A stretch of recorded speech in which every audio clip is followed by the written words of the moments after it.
music to the noise, yeah, the mess we make. Machine Blunt Kelly get caught in the fake. Facts and logic with a twist of chest. Strip it down to truth, yeah, forget the rest. Humor pulls the lies right out of the park. Look beyond the shadows that set the dark. Sparks of laughter fire up the night, bringing clarity where they blur the fight. Cut through the chaos, yeah, the tangled lies. Steampunk Kelly with a set of clear eyes. Truths and jokes gonna rock this show. Step into light where the real facts glow.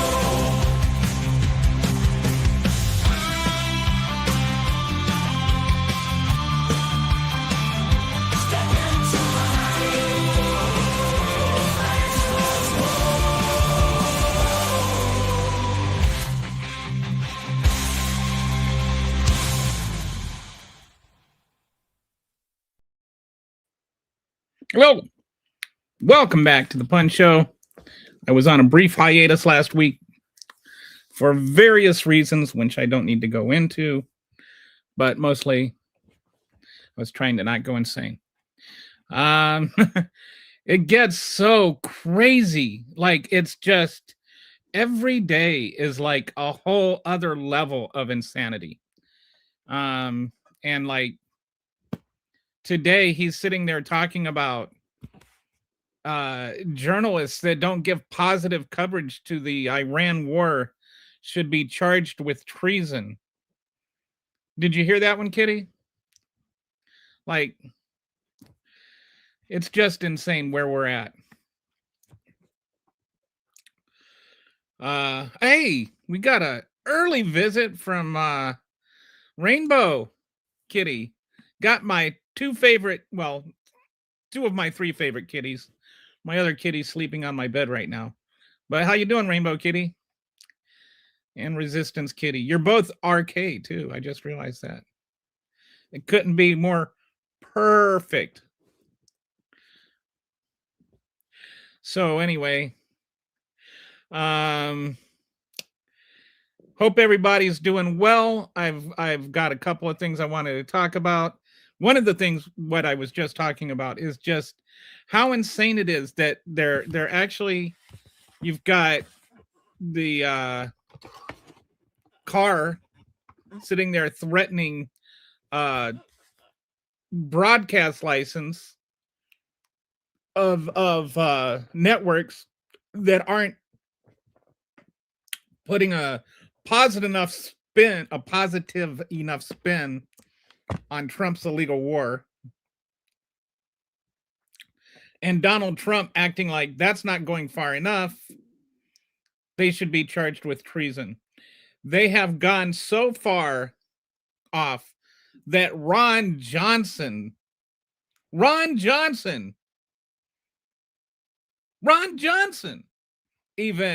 pushed back.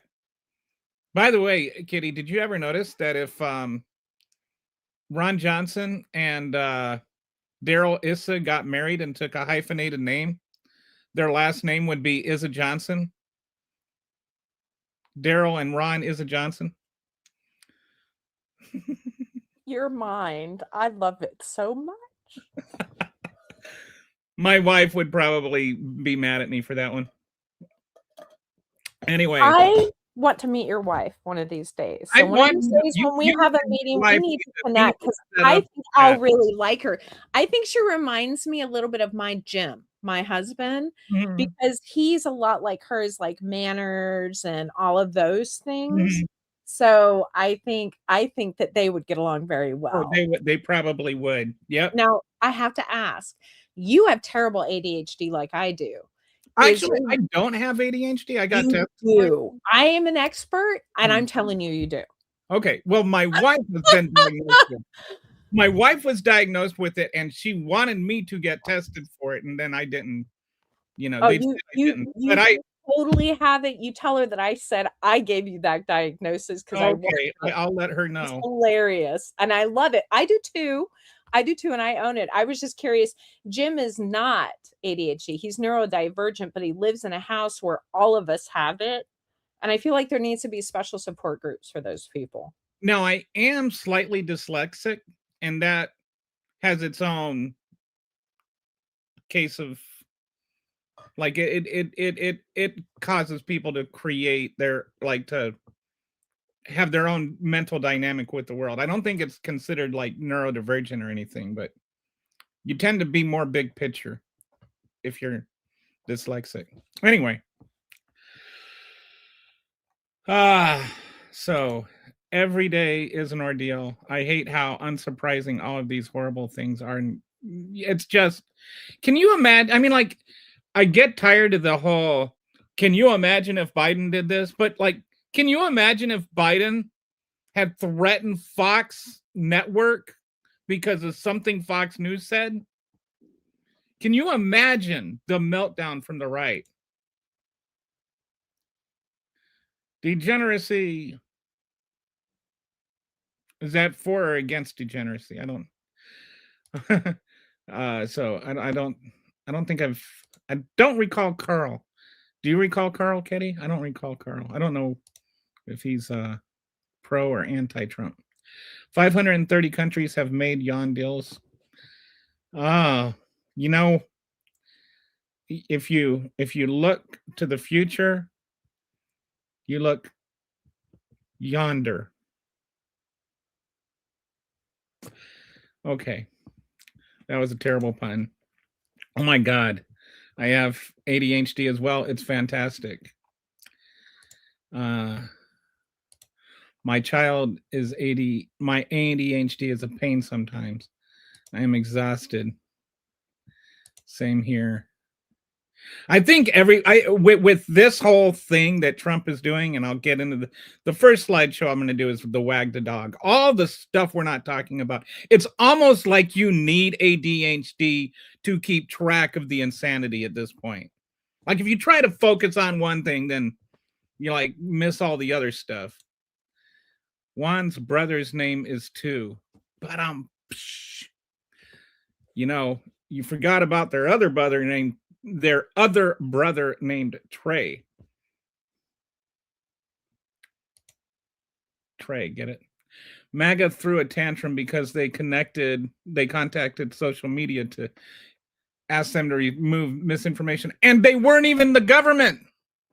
That was like the Biden campaign just told Twitter, hey, by the way, you know, this is not true. Can you take it down? It's not according to your rules of service. And somehow that was the government doing it. But when the government, the actual literal federal government, starts censoring the actual media, then somehow that's not censorship anymore. When the actual government starts threatening real journalists with prosecution and treason because they said something that the president doesn't like, that's okay. Mark my words, the yuan will become the new current world currency when the world is over. When the war is over. When I was going through, I don't know how much of it you were here last Wednesday, the last time I did a show, but I went through the whole petrodollar thing, and this was a concern of mine, is that we're actually pushing people towards yuan. Every time Trump does this craziness, he's just pushing people towards it. Hi all. Hey Brett. He's openly saying all these countries are offering to help at Hormuz, and they are openly saying that never happened publicly to the world. He's terrifyingly delusional and a liar. And that's the other half of what I want to go into, and especially with NATO.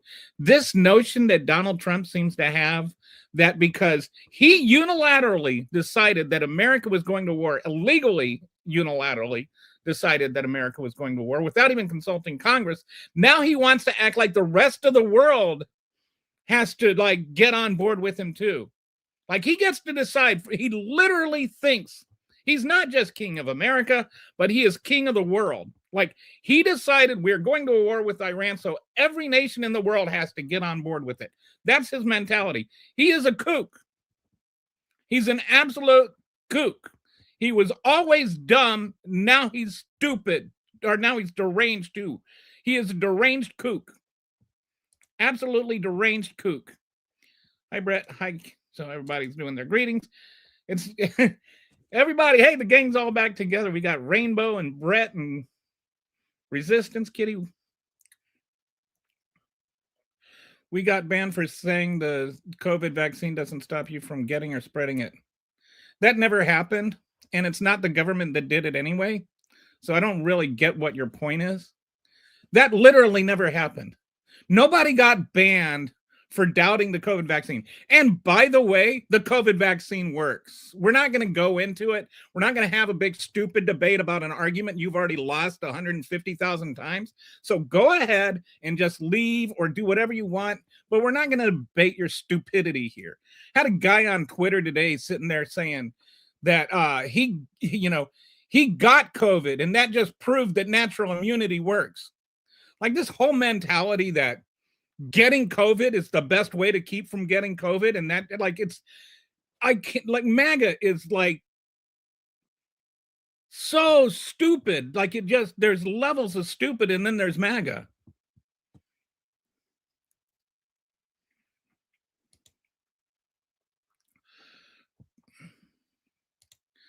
Oh yeah, 17 different trains of thought, all going full speed on an overlapping tracks, and somehow narrowly avoiding confusion is great when it keeps to. Oh look, an out of quote context. Out of context quote, I mean. What's that? And it's a shopping bag or something. Oh, hey, it's a Twitch viewer. How you doing, Twitch? Peach Kim with a little basket. Cuba just announced their power grid is in total collapse. Oh, I didn't even think about Cuba. That one's another one. We're going to go to war with Cuba before long.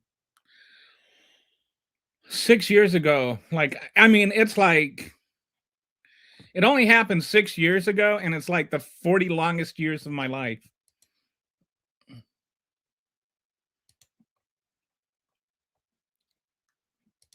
The government didn't lie to us about anything. I've had COVID 4 times. I only had it once. My wife's never had it. We're not debating COVID right now, Logan.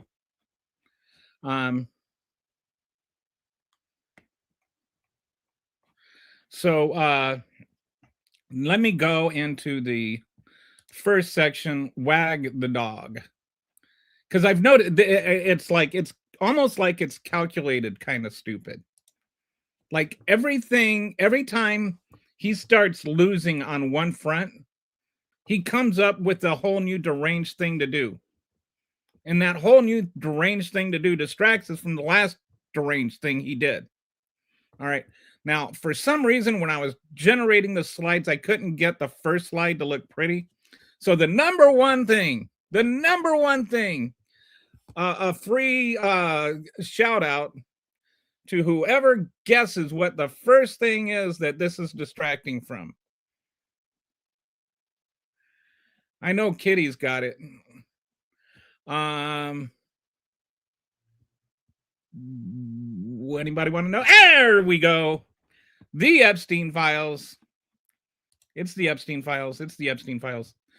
I couldn't get I had trouble getting the slide to work, but it's not so number one would be the Epstein files.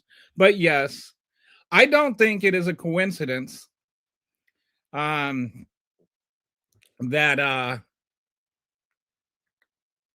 the whole Iran war started just days after this leak about him raping the 13-year-old girl came out. And I don't want to go into all of that, but it certainly looked credible. It certainly looks more credible now than it did then. But we're not talking about the Epstein files right now because we're talking about the Iran war. And it's not like we shouldn't be talking about the Iran war. This is one of the things that makes this hard. It's the whole idea that we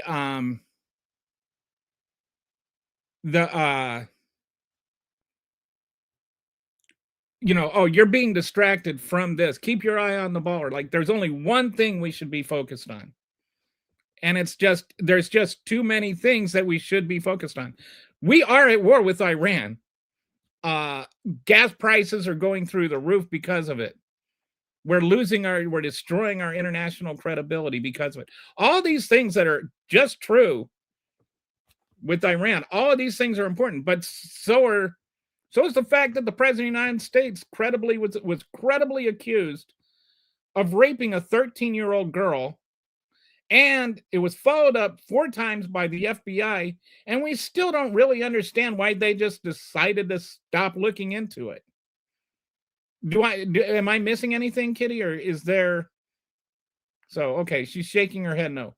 So, as far as I know, that's still like a mystery. What happened? And I think if there were only one thing that we're being focused on, we spent 4 months talking about the best job that Bill Clinton ever got, and I don't mean president.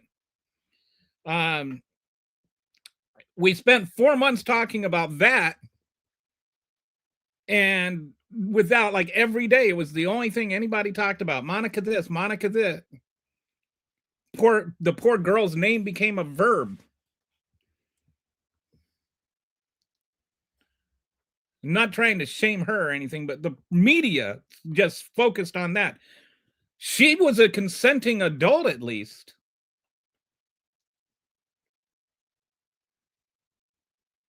So, but we just blow past it because now we're at war with Iran, and we need to pay attention to that too. There's only so many things you can focus on at one time.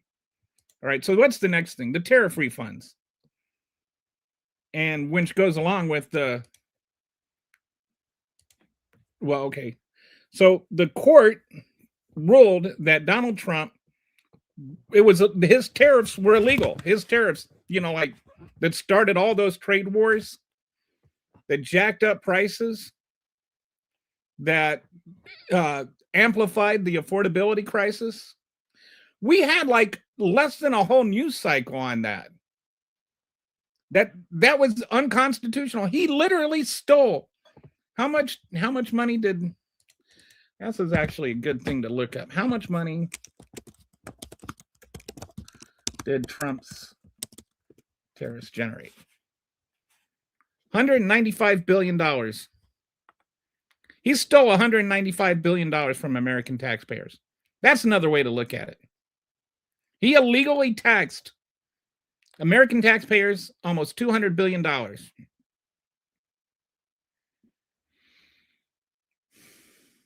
And we spent a couple of minutes on it. And then he went and he just found a different way to illegally tariff us. He used this obscure law that really doesn't apply. Gives him another 90 days. It's just like he just has to be making life miserable for the middle class or poor. He's not doing his job. That's another thing. We spent all this time. Joe Biden got his student loans knocked down, right? He had a much stronger case for his student loans than Donald Trump has for his tariffs. And then Joe Biden found a different way to approach that. And the entire right-wing media lost their crap over it, started having a poop slinging contest on Fox and Friends over how he was just bypassing the Supreme Court. Where's their concern now? Where's their concern about Donald Trump just illegally stealing billions of dollars from American taxpayers? The other thing we're not talking about that much, a little bit, the DHS shutdown fight. It says here funding briefly threatened to shut down. It didn't briefly threaten it. It's actually shutting it down. So, but I had to jam through this one. So this is more or less created by ChatGPT with some help. But anyway, DHS is shut down. And TSA is like basically working for free right now. And I think it's important that we keep in mind what this is over. It is not over some sort of funding issue. This is what it's over. It is over the constitutional right to actually, not have unreasonable search and seizure. It is about the literal Fourth Amendment of the Constitution of the United States. It's nothing less. Like the Democrats said no more administrative warrants. And the Republicans are acting like that's some sort of unreasonable demand. An administrative warrant, it just is like you can just administer your own warrant. It's not a warrant. It's not a warrant. It's not what the founding fathers, when they put the Fourth Amendment in the Constitution, meant when they said warrant. They didn't mean that, like, the whole reason we have it was because the British weren't getting them. Right? So do you think if like the British military had gone and just scribbled out a little note saying, oh, I've got a warrant now, that we wouldn't have a Fourth Amendment? That's all that's going on. ICE is administering their own warrants. That's unconstitutional. Not a single Republican will stand up for the Constitution and our actual rights.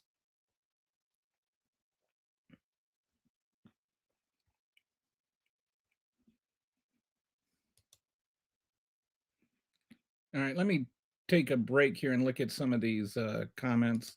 So we got a COVID contest. Wag the dog. That's the truth, ain't it, though? Epstein files. I kept thinking, it's like Gish Gallop of Wag the dog. That's all I could think of. It's like, it's not just wag the dog one thing. It's wag the dog with everything.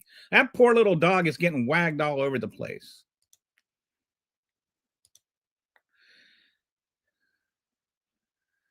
Oh, Rainbow, I think they were joking because he's only gotten COVID 4 times.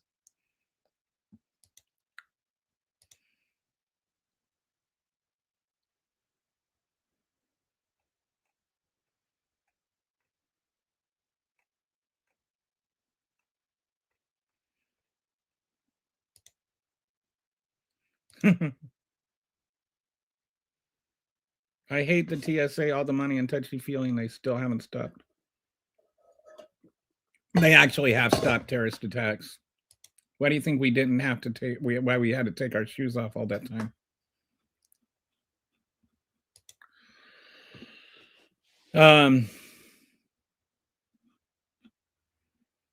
I don't have any strong feelings on TSA, but they did stop a terrorist. They have stopped terrorist attacks. Okay, so then the other thing, the next thing, remember the ACA subsidies and how those expired? Well, they've still expired. We never did anything about that. We just kind of moved on past that. Meanwhile, millions of Americans are starting to lose their insurance, but oh well. Donald Trump is out there doing new crazy bits of crazy. So whatever. Anybody lose their health insurance yet over the ACA subsidies? I mean, it's not everybody that's on the ACA is losing their subsidies, but it's sort of like the whole point of the ACA is that there is this pocket of people that are self-employed and they don't get employer administered insurance, and they make too much money to qualify for Medicaid, but they don't make enough money to actually pay for their own health insurance premiums. It's, and when you're talking about $2,000 a month for a plan, that's getting pretty expensive. I mean, that's, if you make $100,000 a year, that's like 30% of your take-home income. That's a lot of money. So then the ACA helps people that make too much money to get Medicaid, but not enough money to just pay for their insurance outright. It helps them to pay for their insurance premiums. And now that group of people is starting to not be able to afford it.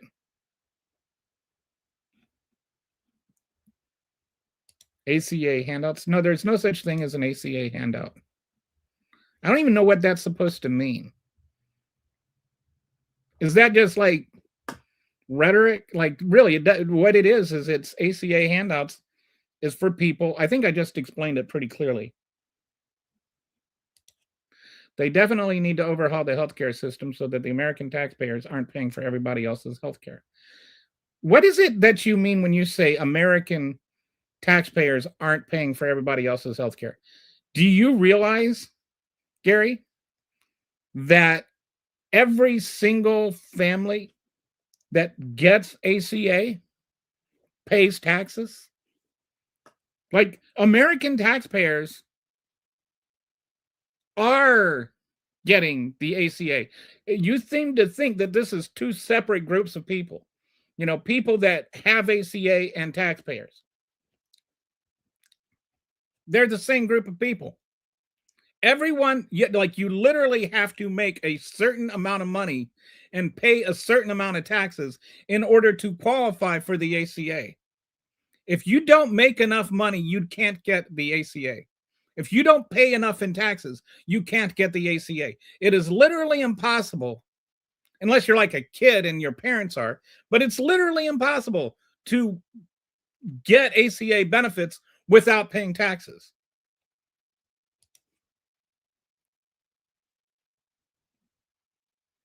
I don't understand what suffering from success is here. All I'm saying is we are paying for that. All I'm saying is we are paying for that, the taxpayers, and that there should be a better way than that. Well, why? Why? Okay, first of all, there's still taxpayers, like I was just saying. People that get the ACA are paying taxes.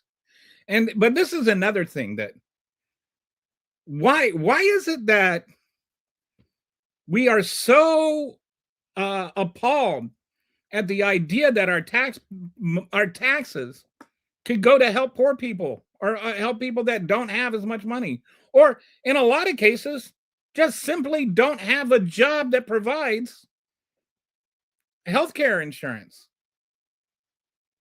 Like, why is that an issue? Why is it that, if my taxes go towards helping children get healthcare, why should I be bothered by that? I would much rather have it healing children than killing children in Iran. You never hear the same people argue about how we're spending billions of dollars a day murdering Iranian children. They're not worried about those tax dollars. It's only the ones that are saving American children that they get upset and fret over. I think that every American taxpayer is paying for it, dude. Do you get what I'm saying? Every taxpayer, everyone that is on ACA is also a taxpayer. I don't think do you follow what I'm saying? I pay taxes. I also get health. I also get ACA benefits. I'm not two people.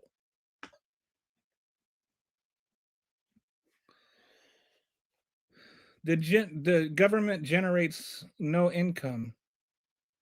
So from taxes. But you're acting like the people who pay taxes and the people who benefit from taxes are two different groups of people. They aren't. Of course, taxes pay for things, but it's about how we pay. Like, I am fine with my tax dollars going to help people. We do not spend over $100 billion per year on illegals. And actually, undocumented workers end up paying more money in taxes. They're actually a benefit. They're a surplus. They actually pay more money in taxes. We get more federal revenue from undocumented immigrants than we pay them. That's a fact. It's the subsidies that are killing us. No, they aren't. Where's your facts on that? What are your facts on that, Gary? How are the subsidies killing us? I've got a friend that makes more than I do in retirement, and he's getting ACA for free. That's not true. I think either your friend is lying to you or you don't understand what the situation is, but that's not true. That's just not true. First of all, if your friend is in retirement, then I'm assuming they're old enough that I mean, it's possible that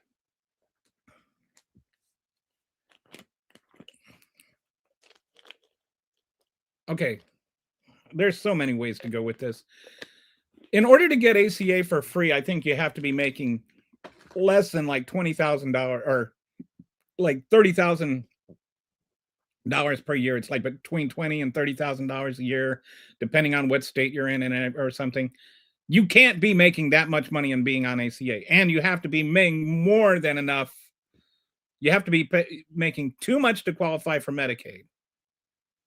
But to just get free ACA, you can't be making over like $30,000 a year or something. So, I mean, you're just wrong on your possible facts here. So I don't know if your friend is lying to you about how much money they make or whatever. There's just too many things you're wrong about there. Because, well, then your friend is committing a crime and you should turn them in. I'm seeing a lot of medical plazas get shut down. No human is illegal. I agree. I hate that. I think that we are all in agreement that we have a lot that we can fix with our healthcare system, but take money from other people. Why is it you're worried about taking money from other people to provide healthcare, but not to murder children in Iran? Nice friends you have, Gary. Hey, I think I'm getting a headache or something. I might head out early. Good luck, Kelly. I'll check in later. Bye. Have a good one, Rainbow. Thanks for dropping in. Well, yeah, I'm talking about the ACA too. I'm just curious as to why you're very selective in how you get all offended about how our tax dollars are spent. I'm telling you straight up, I don't care that my tax dollars get spent on ACA. I'm fine with that. I don't understand why you're not. I honestly do not understand why you would be so offended that somebody's children might benefit from your tax dollars. I don't understand why some people think that healthcare should be rationed based on how much money you make or how much money your parents make. I don't think I've ever heard anyone advocating that's existing as a human. No, but I've heard, I don't think that anybody's making that argument, but I think somebody just referred to someone as illegals, as an entire class of people as illegals.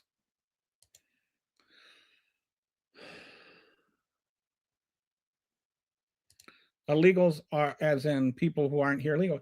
Then call them undocumented migrants. You can call them illegal aliens. But when you refer to a class of people as illegals, you're referring to their humanity. It's a way of dehumanizing people. So don't sit there and try to have it both ways. Adapt your language to fit what is real. Don't ask everybody else to adapt, your usage, your misusage of the words. Like illegals is a noun. Illegal alien, illegal is an adjective. Use the word illegal as an adjective, not a noun. If an illegal is somebody that's broken a law, then Donald Trump is an illegal.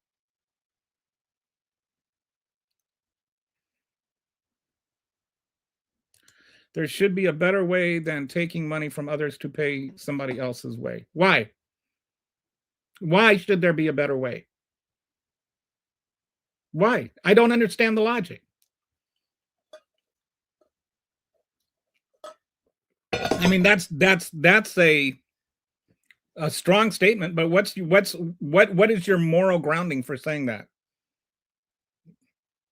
Are you saying that every single person should be entirely self-sufficient, even if they're an infant?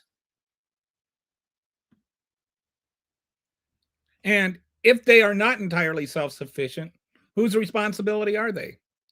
And beyond that, I would also like to point out that what you don't seem to understand is that when we help the poor people, when we help the less privileged, it actually benefits everyone.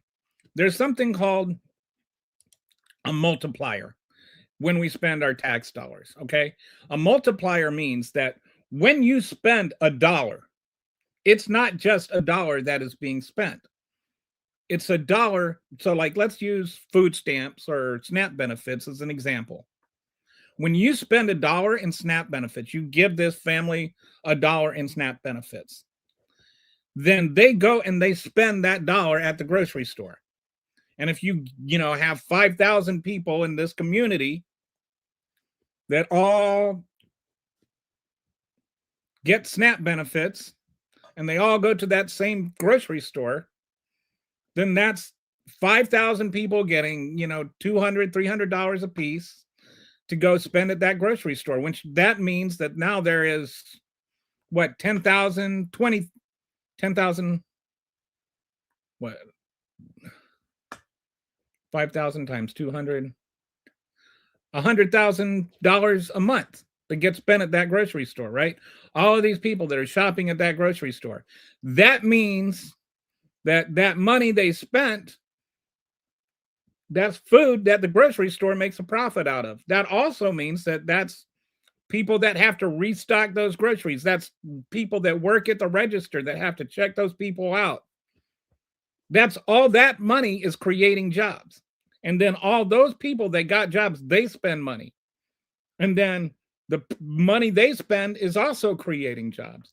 And so there's an upriver effect of every dollar that taxes are spent on. And that's true whether it's poor people or, depending on,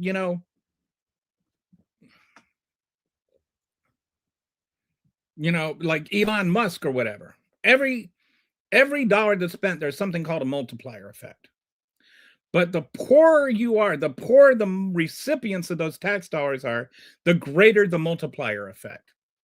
So I think it's about $1.50, $1.70, something like that. For every dollar we invest, we actually get $1.40, or I think it's $1.40 maybe in return. So it's not just the dollar itself. We're actually making money off of those tax dollars. You said that the government doesn't, have an income, but they do in the sense that we have federal revenue derived from taxes. But it actually generates income from other people, which generates revenue and taxes. So you're not really understanding the economics of the situation there, Gary.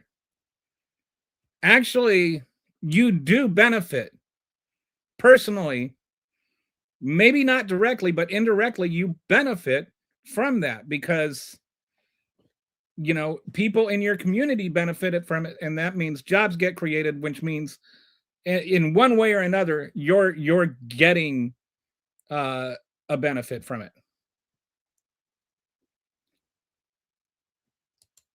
You can say undocumented migrants is a very accurate way of describing them. I think there's also some misunderstandings that people have of what it means to be here illegally.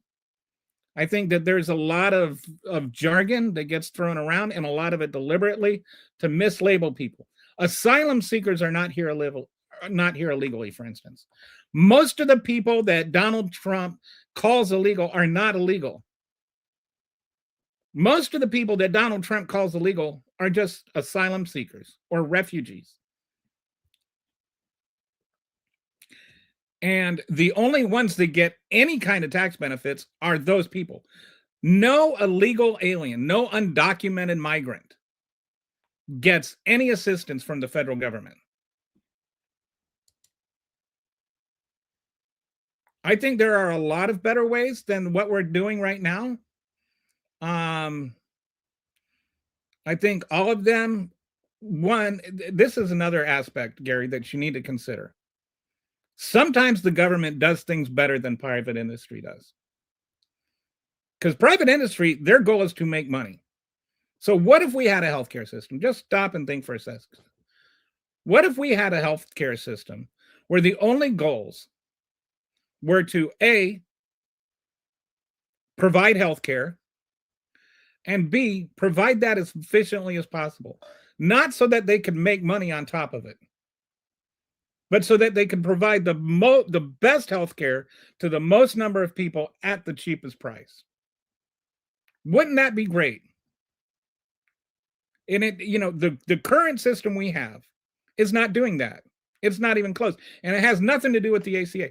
Actually, a lot of the problems people complain about with the ACA, such as premium increases, were much worse. The inflation rate for healthcare premiums was 3 times what it is now before the ACA passed. It was going up through the roof.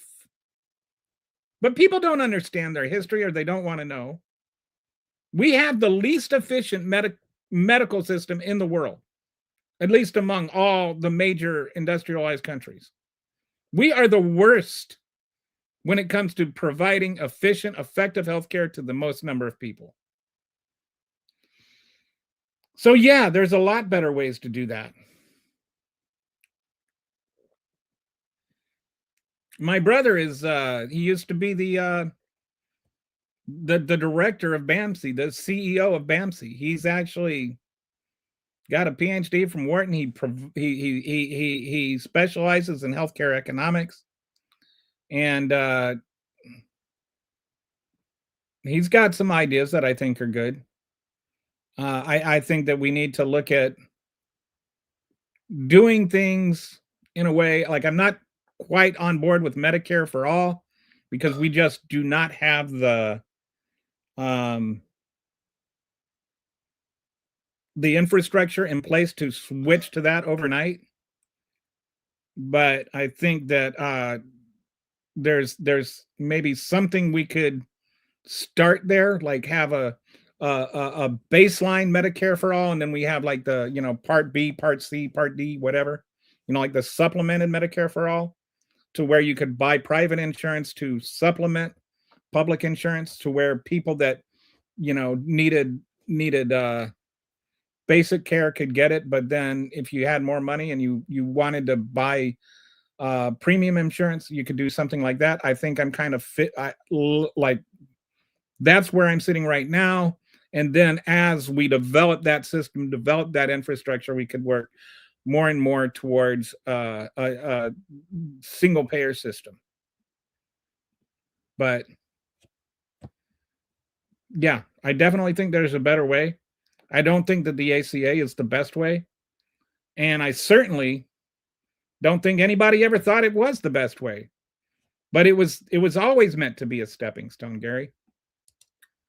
I wonder if he'll answer that question. Well, I did. False toxic positivity for a rage reaction. You can use the term undocumented. No, he's not lying, Kelly. He showed me a paper. It's a loophole. Yeah, whatever. He's only 55.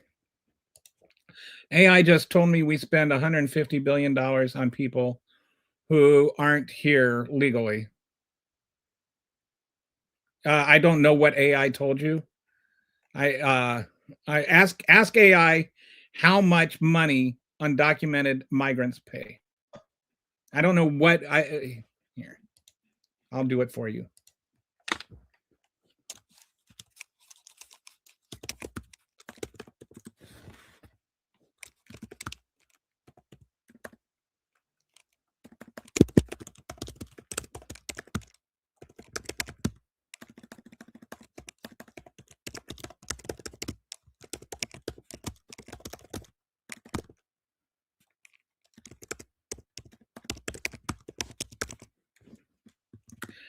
I've been through this topic so many times on this show. I don't want to go down this rabbit hole again.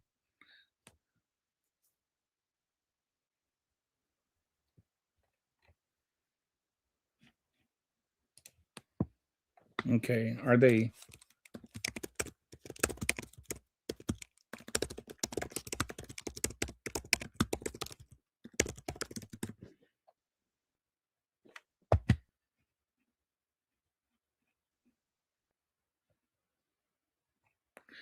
Okay, so according to ChatGPT, I'll just read this. That most credible analysis include that undocumented immigrants are a net positive for the federal government's finances, though estimates vary depending on assumption. The federal government receives tens of billions more in taxes than it spends on services for undocumented immigrants. So I don't know what AI told you. I don't see there's like we don't spend 150 billion on people who aren't here legally. We just don't. I don't know what AI told you, or like I can't tell you what I didn't read, but whatever was, that is not an accurate statement.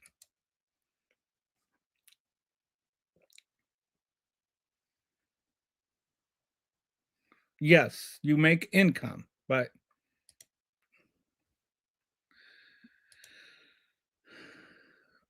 it's one of the things where I don't know what I don't know. Right. You're not the only one in the conversation, Gary. Other people are having other discussions. All right, so there'd be like, no, there wouldn't be. Because they also, like, you need to understand, they're also paying taxes. And they're not just paying federal taxes, they're paying sales taxes. They're paying, for their rent. And so they're paying for property taxes. We literally have, like I just read it, there is a net revenue, a positive revenue of tens of billions of dollars because of undocumented immigrants. And that's not even getting into the economic impact.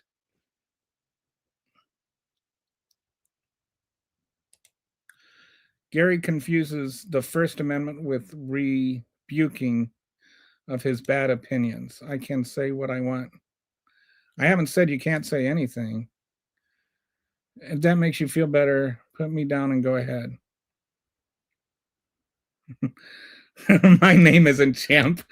Okay, bucko.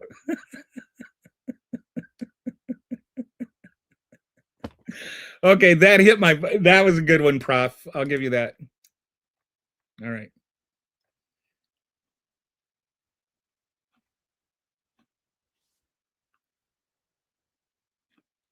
All right, so now let's move on to the next thing. This is the next thing we're not talking about.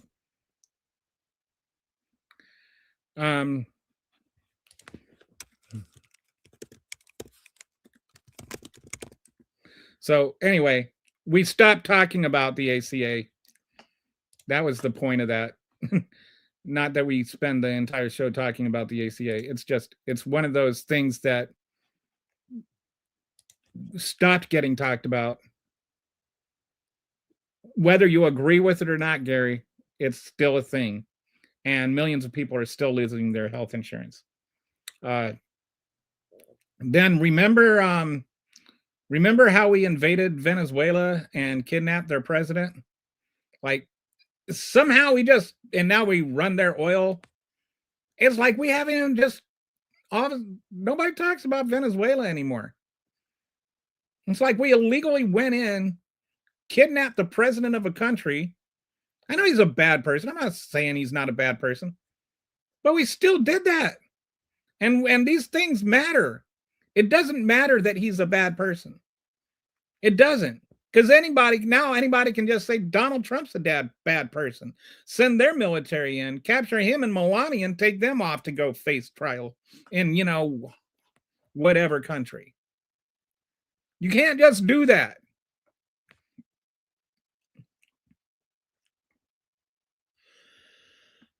We stopped talking about that. Nobody cares about cartels anymore. It was like cartels, cartels, cartels. The NATO confusion, I'm going to talk about that a bit more, or a lot more, in another slideshow. But the whole way that Donald Trump was already destroying the whole our whole relationship with NATO has now been amplified by what's going on with Iran. But with the trade wars and all this, they don't pay their dues or whatever, all that kind of nonsense. We're talking a little bit about the oil price shock. Strikes and tensions in the Middle East have pushed global oil prices higher, and that is costing ripples through the entire economy. And we talk about the price of oil and the price of gas, and we contain it to that. But those are not the only things that are going to be impacted by it. So many things are dependent on the price of oil. And then that's going to have secondary and tertiary impacts. Like this is, I've seen some economists say that this could have a greater impact on inflation than the COVID crisis because of the supply chains. So you get some things that are, basically anything that's made with plastic is dependent on oil. Basically anything that's manufactured that has plastic in it is dependent on oil. Either they have to get the plastic and they make it, or they import the plastic, or they use the plastic. All of this stuff is getting jammed up by the oil prices. So all these things are going to cause oil prices of all kinds of things to go up. Your little whatchamacallit, the price on the whatchamacallits is going to go up. You might not think of it, and it's not just because the plastic in the whatchamacallit, it's the transportation of the whatchamacallit. Every single thing that you're buying ends up that's like an actual product, a tangible product, has to be moved, right? It has to be delivered to you or shipped from one factory to a store. All of that adds price to the eventual product that you buy. Inflation is going to go through the roof. Inflation is going to be huge because of this. And, it was the main driver of inflation between the COVID crisis and the Ukraine war and the disruption of the oil prices. Then that was the main causes of inflation in 2022. You don't think that's going to happen again? And so then this one is something we are talking about, but a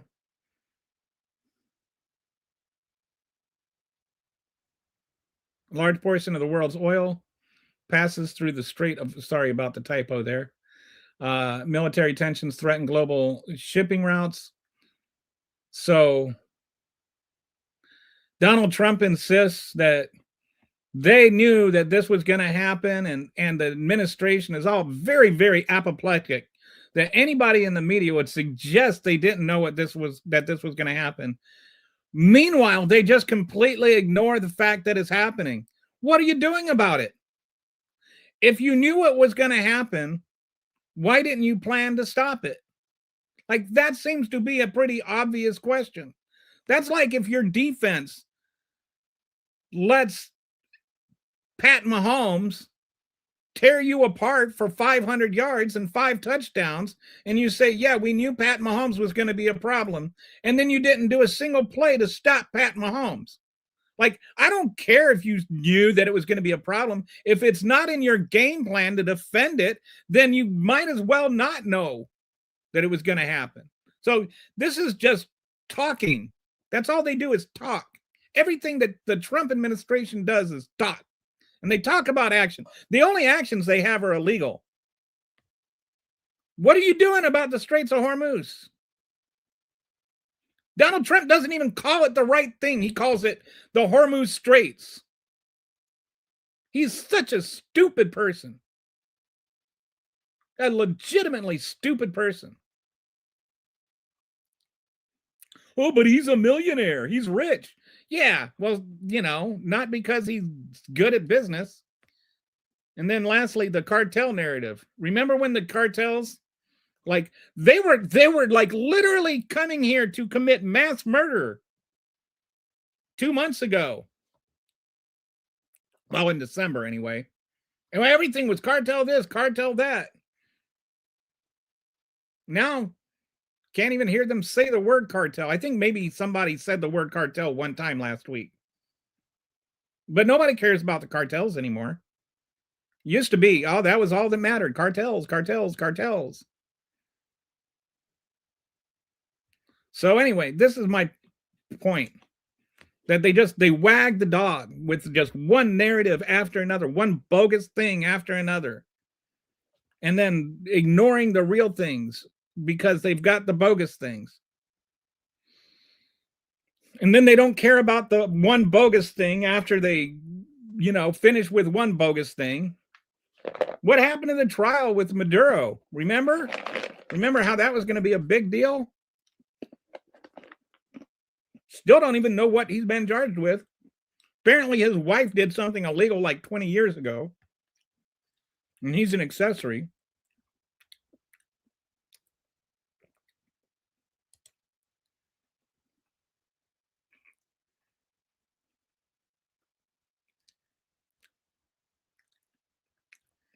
Okay.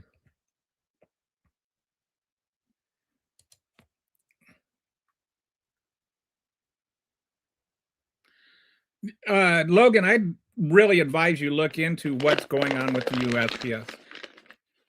The Republican Congress about 20 years ago put this extremely ridiculous pension fund on the USPS, deliberately sabotaged it to make it unprofitable.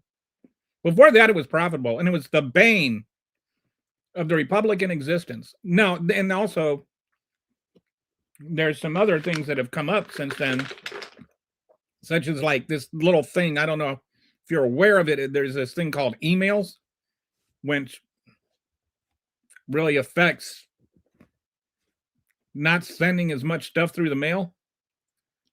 But not everybody, lives on FedEx Central Station or something. Like the USPS has a function. Did you know that the USPS is in the Constitution, Logan? If you want to get rid of the USPS, you have to write a constitutional amendment.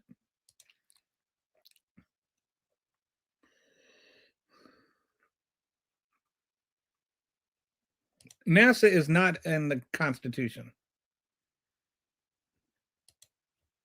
In my state, criminal aliens can get... No, they can't.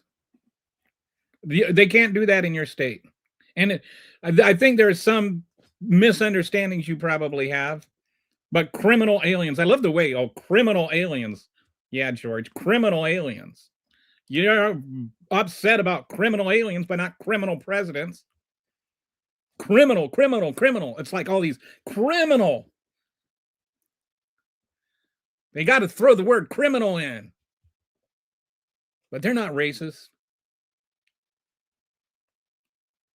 And it's bullshit. They don't get $500 a month for rent. Probably what happens, my guess is, I don't know what you're spewing about, but probably what happens is undocumented migrants have people in their household that qualify for certain things. Like they're, and then they live in households that get that. But most people do not get $500 a month from the government for rent. And then you're talking about the state government, right? Not the federal government. Well, that's up to your state.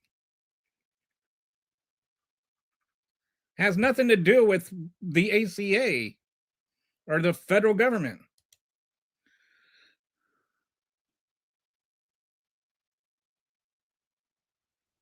I don't even know what you're talking about, Gary. It's a public service that is supposed to be self-funded. Yeah, well, it's also still in the Constitution, and there's still reasons why. Anybody hates it if some brown-skinned person does the same thing Friend did, especially if it was in Minnesota, right?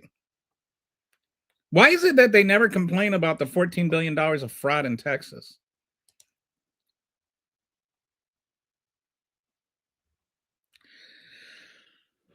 Still in the Constitution, Logan. If you want to change it, change the Constitution. We talk about it a lot in Europe. Still the same regime in Venezuela, and nothing changed for the people. Oh, but we have their oil now. U.S. has their oil.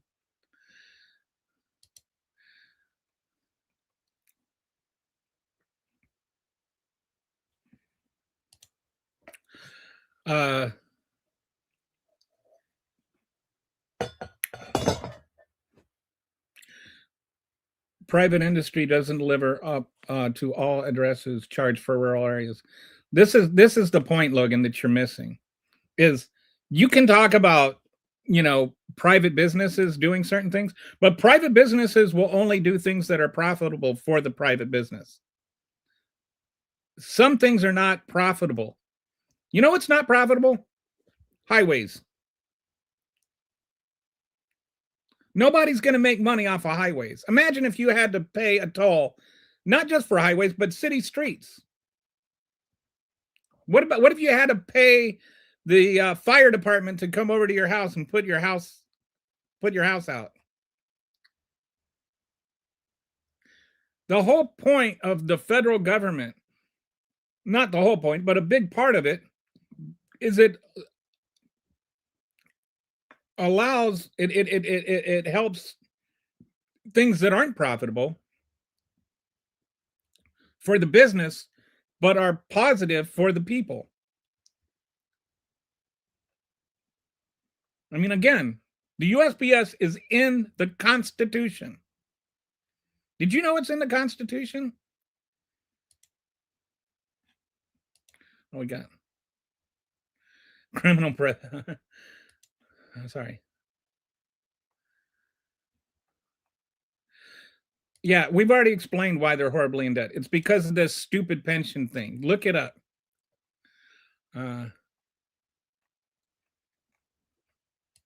The Republicans in Congress decades ago made them overpay for just look it up, USPS pension. Sometimes it feels like Trump is trying to destroy our economy on purpose. It's there is so many things, like you put together the mass deportations, terrible for the economy. His austerity cuts, terrible for the economy. The tariffs, terrible for the economy. This war with Iran, terrible for the economy. If you wanted to destroy the economy, you would do exactly what Donald Trump is doing. He doesn't know the difference between excursion and incursion. Yes. What's worse is his stupid minions actually quoted the word excursion as well. Oh, now that reminds me, do you know, like Dinesh D'Souza?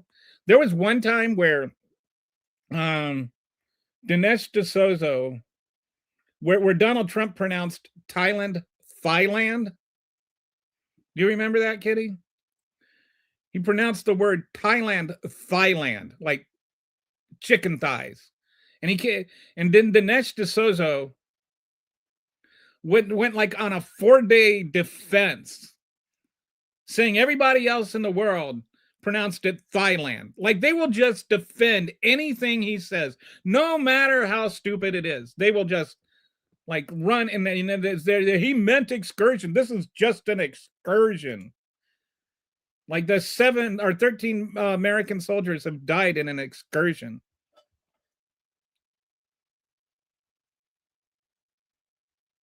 Why would Trump do anything? Yes, that's exactly right. He got exactly what he wanted, a power play against China, and he even enriched himself while doing it. Although I think that China's going to end up being the one that benefits.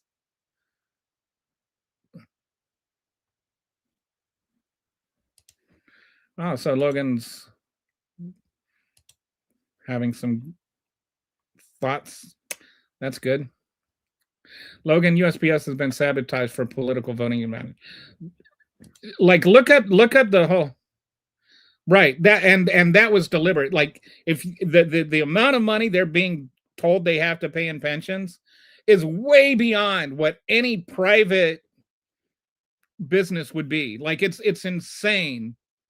And that was deliberately to sabotage USPS. so that they couldn't do it, so that then the Republicans could see, it's a failure, it's a failure. And then they could see, socialism doesn't work. Because for like years, it was always, like USPS was proof that socialism could work. And they hated, that was the bane of the Republican existence. And so then they sabotaged it so that it wouldn't work. And then they said, see, it doesn't work. Looks like we have about $15 billion in debt. I also think the postmaster has been sabotaging the USPS for political reasons, like Jason was saying. And then this is also, there is another aspect of that, which is how much the internet has changed things in the last 25 years. Like that is a real thing. And while some people, like, with UPS or whatever, can work around, and like most people aren't dependent on mail for their correspondence anymore. They're not getting letters in envelopes in the mail. They're getting their letters through email. So mostly what people are using USPS for now is like junk mail and packages. And if if you live in a place that's rural or an urban, then it's no problem. It's no FedEx or UPS. There's all kinds of alternatives, right? But if you live in a rural area, you may not have UPS deliver there. And so then you have people that like need medication. They have to have their medication delivered. And so that's one of the real things about it. One of the real concerns is people wouldn't be able to get their blood pressure medicine or their diabetes medicine, or they'd have to drive 100 miles to get it, 50 miles each way. We have a cartel in the White House, one of the evilest you'll ever see. And just like they're literally selling pardons to cartel leaders.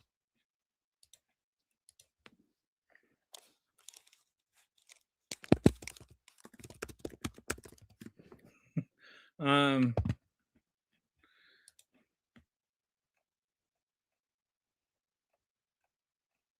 right, so it was invented by Benjamin Franklin. Yeah.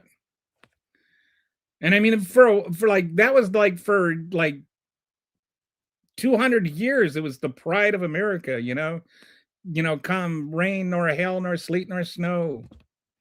Something, I can't remember it. But that was like the Postal Service was, they were badasses. Don't forget when Trump went on his little tirade, or his little tryst about removing mailboxes from street corners. I hadn't heard that one. He's such a bonehead. Bring back Bill. He will solve the financial problems of the U.S. He left it $200 billion surplus. 34-time felon president. Also, the whole corruption with the defense company that was in the charge of replacing all the USPS trucks.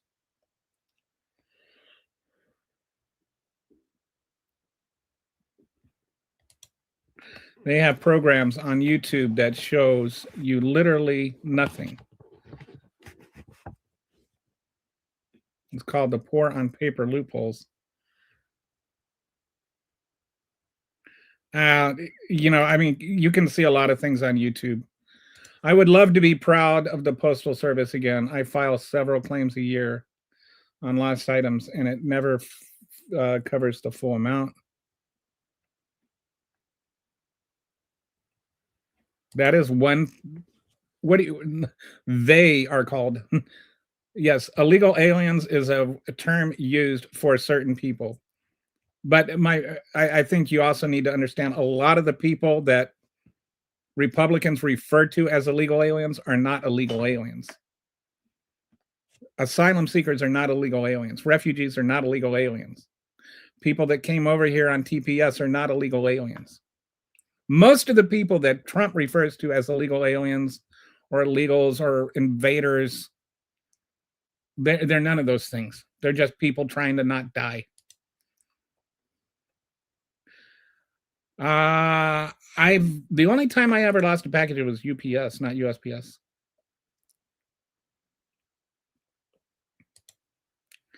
I had a package delivery yesterday and Sunday, but it wasn't the regular, so they didn't have my door code.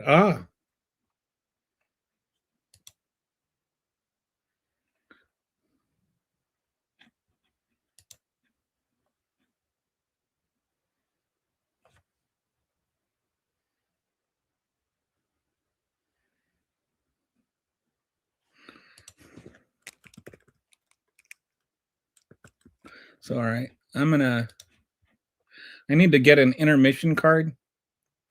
So, but I need to take an intermission right now. So just imagine the pretty card. If Kitty wants to take the stage, she can, but I don't know if she wants to or not. But I definitely need an intermission.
All right, I'm back.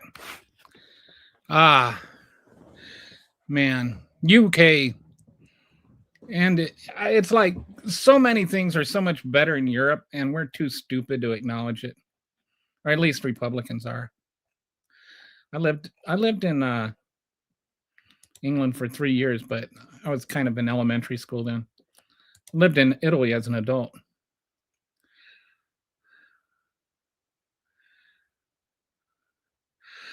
Dude, I'm not gonna play your little. I'm like we're not talking about the ACA. We're talking about distractions. We've moved on, and that you can see all kinds of things on YouTube, but everybody on the ACA is not retired. If there are people that are taking advantage of the system, that doesn't mean the system is broken. That doesn't mean that we shouldn't have it. Elon Musk is scamming the government for a lot more money than all the people on ACA combined. So anyway, we're done talking about the ACA, Gary.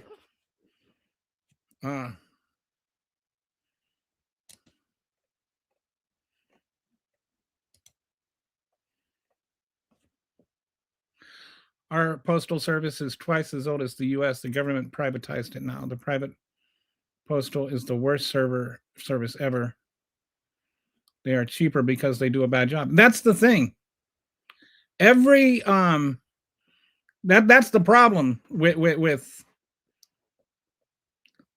private enterprise. Like everybody, like Republicans always want to make it sound like public funding, anything the government does. What is it? Reagan's famous quote: "If you need help, call the government and it won't work," or something like that. Scariest thing anybody I ever heard is, "I'm the government and I'm here to help." You know what? The government does helps a lot. Tell you a little story. I was in the military, and right after I got out, they started outsourcing food services in the military. Like it used to be, you had like a whole field of people in the military that their job was food services. You had people that like did the cooking and planning and buying the foods and all of that.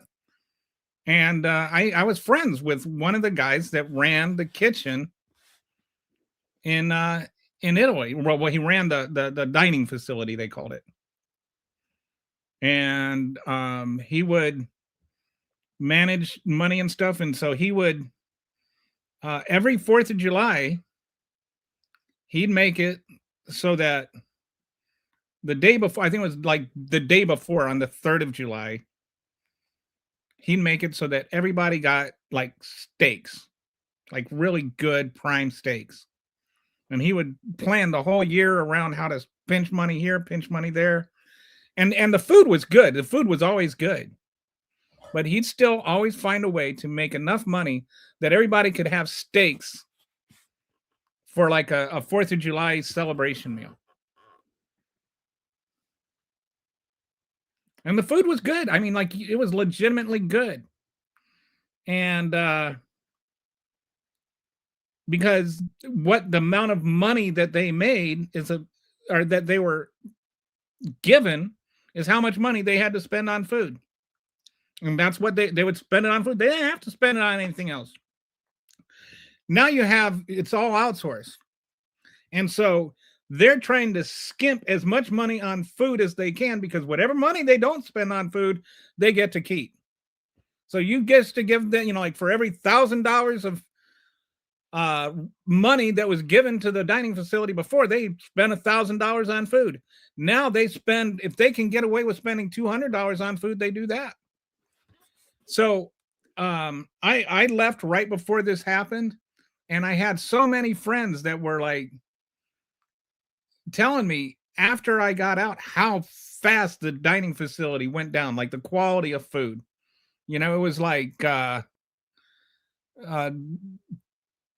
school cafeteria quality food from like legitimate diner facility, like diner food, like actual good food that you wouldn't complain if you paid for, to like high school cafeteria food.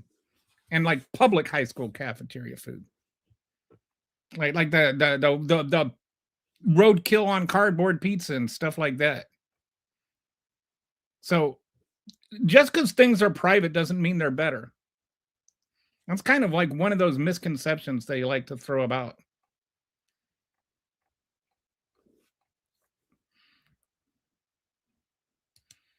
You can still find the lost concrete across the country. Concrete arrows. I don't know what that is. I believe also the yuan will be the new standard. Yeah. Never heard of those, Logan. I don't know what the arrows thing he's talking about is. China has benefited from, yeah. I think it was maybe Brett or Kitty brought this up. China and Canada have signed a huge trade deal since Donald Trump's little trade war started. I do not think that oil should be priced in Bitcoin.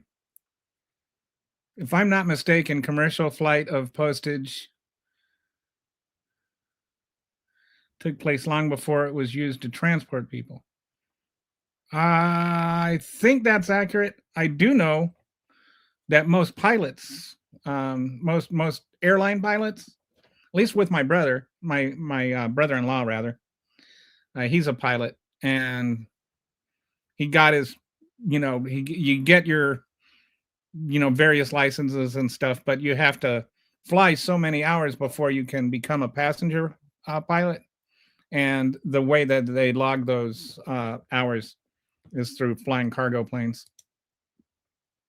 Do I believe in socialism? I never like the word believe in, because it's like, yes, socialism exists. Do I agree with socialism? I agree that everything in its measure. I believe that some socialism is good. For instance, I do not believe we should have a privately owned military. I wouldn't want a privately owned military for obvious reasons. I think that some socialism is good. I also believe in some measure of capitalism. I believe that the best thing is a balance between the two. Generally speaking, I think that, especially in areas where the public benefits from government services, I tend to lean more towards socialism. So, like, it's not just the starving children that benefit from SNAP. It's the entire communities around them. It's the children themselves benefit from it. And that means that future generations could benefit from it. Let's say you have a guy that's Einstein level IQ that could he could go and invent something that changes the world.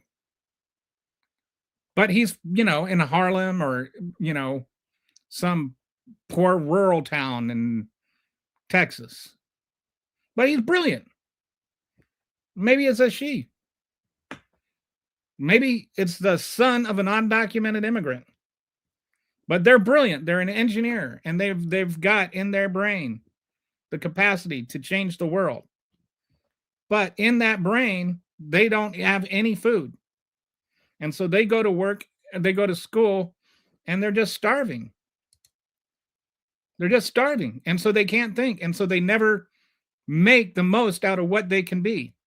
And the world never benefits from what could have been.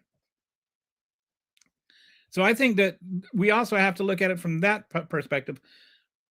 The number one asset any nation has is its humanity and its human asset. It's the people.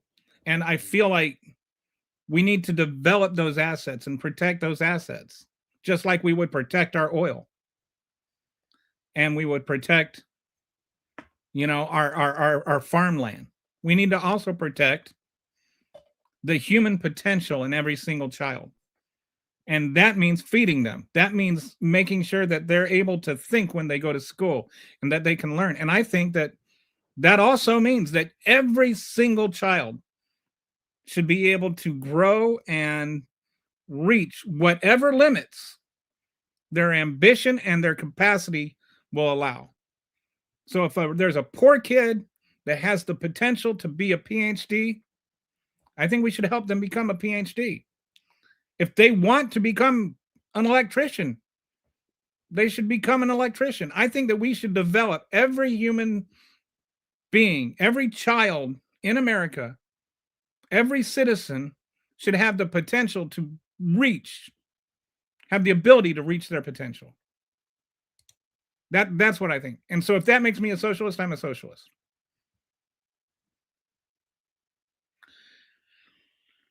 Yes, that's why we need a national company. You need national companies, but U.S. culture is socialism is evil.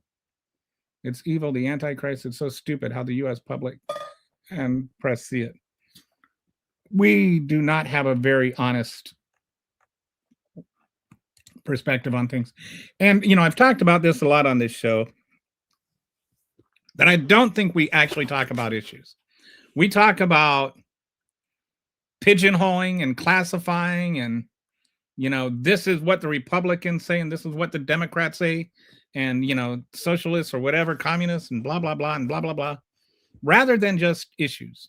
Like, I look at things like education and I want to talk about education. I don't care about the liberal side or the Republican side, but I do think that we should help children evolve to their best potential. And I think that includes things like being able to have textbooks and being able to eat. But I also think it requires going on into secondary education. And now you have people that like have to basically mortgage any chance of ever owning a home in order to just pay for their college. So we need to, look at things like that. I don't know if Kelly does, but I do. I mean, I definitely believe in socialism. It exists, and I agree with it to an extent. Believe in socialism. Socialism is a name for a political system. Yes, thank you, Dennis. This is what I'm saying. It's like, do you believe in capitalism? Of course I believe in capitalism. It exists.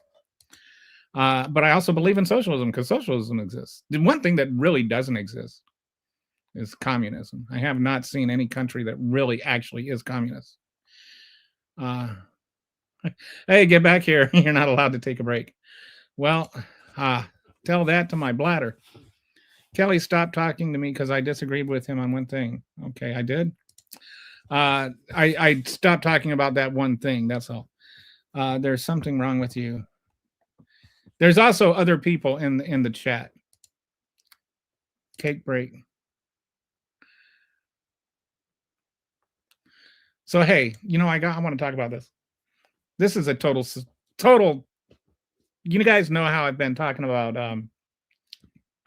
I'm writing a book on like my whole health food thing and my whole discovery of eating healthy. And so I'll tell you a little story. This is kind of the basis of my whole book. There was one time I was walking home. I went to the corner store and I bought a bag of Twinkies. And I was walking home and I bumped into a friend of mine and she's like, Kelly, what do you got there? And I'm like, Twinkies. And she says, Kelly, Twinkies aren't food. I said, I know. And she says, you shouldn't eat things that aren't food. And I said, that sounds right. And then I ate the Twinkies. But anyway, the whole premise of I call it the food diet, and my whole premise is just eat things that are food. But I take care of your probiotics and your prebiotics and your and your gut health, and then your gut will digest your food. And anyway, without going into a big long thing and telling you the whole book, but my maxim is eat food. Like that's the whole point of the food diet, is to eat things that are actually food. And so I want to so I've been like looking at and looking at ways to eat my favorite foods where they're actually healthy. Like this weekend I made one of my favorite comfort meals, which was cream of chicken soup and a tuna fish sandwich. That was what my mom used to make when I was sick. And so I made homemade bread. I made this tuna fish salad sandwich. The tuna was so good. I made a vegetable mash, a fermented vegetable mash. And it just like it was. My wife tasted it and she was just like, that's the best tuna salad I've ever had. And so anyway, and I made cream of chicken soup with, einkorn flour that I milled myself and everything. Anyway, and some chicken bone broth. It was really good. But so I was thinking the thing I'm going to make, believe it or not, I'm going to make a healthy Twinkie. That's going to be my opus. I'm going to make a healthy Twinkie. That's why I saw Cake Break. And I've been thinking about healthy Twinkies. I'm going to make a healthy Twinkie. No, socialism is economic system. Socialism is an economic system. That's right. That is a common misperception. It's not a political system. It's an economic system. He called me dumb and stupid a bunch. I don't know. I don't think I called anybody dumb or stupid here. You cannot disagree or have a different point of view here, or you'll get your ass jumped. Okay. Well, Logan, I feel like you guys just go have a little group hug. There's a difference between ignoring and trying to answer the spoiled brat flood of demanding answers that you provided. You're a man, baby. Yeah, I mean, it's like, because I don't defer to, there's a YouTube video, that means that we shouldn't have ACA. Like,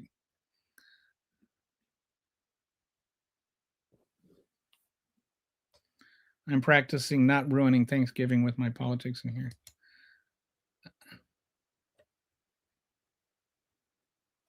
I don't know what this is all about.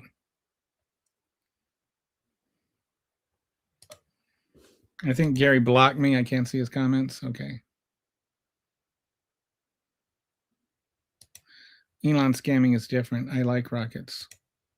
So does, anyway. Stephen Miller's wife likes Elon's rocket too, if you know what I mean. Oh, am I way behind on the comments again? Yeah, I'm about 50. Sorry, dude. See, so I'm not ignoring you. I'm just 15 minutes behind. There needs to be term limits in all government positions. I'm actually conflicted on this. Here's my problem with term limits. So hear me out. What if somebody's actually good at it and they're not? Like, I understand that people being entrenched in the same position for all those years can sort of usurp the system. But here there's a couple of things about this. Okay, first of all, what if somebody's actually just good at it and decent, and they're not in it to make millions of dollars? You're actually punishing the people that you want to reward. And not only that, you're making sure you're putting a ceiling on experience. And some things are not that simple. Some things are nuanced and complicated, and we actually need to know. We need people that know what they're doing and know what they're talking about. And I'm not saying that currently that's the situation in Congress where the people chairing the committees actually do know what they're talking about. But, you know, like, they should be. Like, that should be a thing that we're aiming for. And if you have term limits, you're limiting how much experience somebody can have. And so that's limiting how much good government can do. That's one thing. The other thing is, you know, the whole, like, I do get that power corrupts, but it's not like, not now that you're not in office anymore, you're not in power anymore. That, you know, you can just move to a lobbying firm, or you can move into the executive branch in an administrative role, and you can just cycle through these things. So I think that term limits can actually accentuate that. It's like, if you're corrupt, you just get into the system. So I think that I don't think we need term limits. I think we need to limit terms. And by that, I mean, when we see people that are no longer, like, when it comes to our congressmen, we need to, like, recognize and vote them out. And I don't just mean the other parties. I mean, in our own primaries and stuff like that. If your guy is corrupt, vote him out instead of rewarding him. But what we do is, what do they call that? No.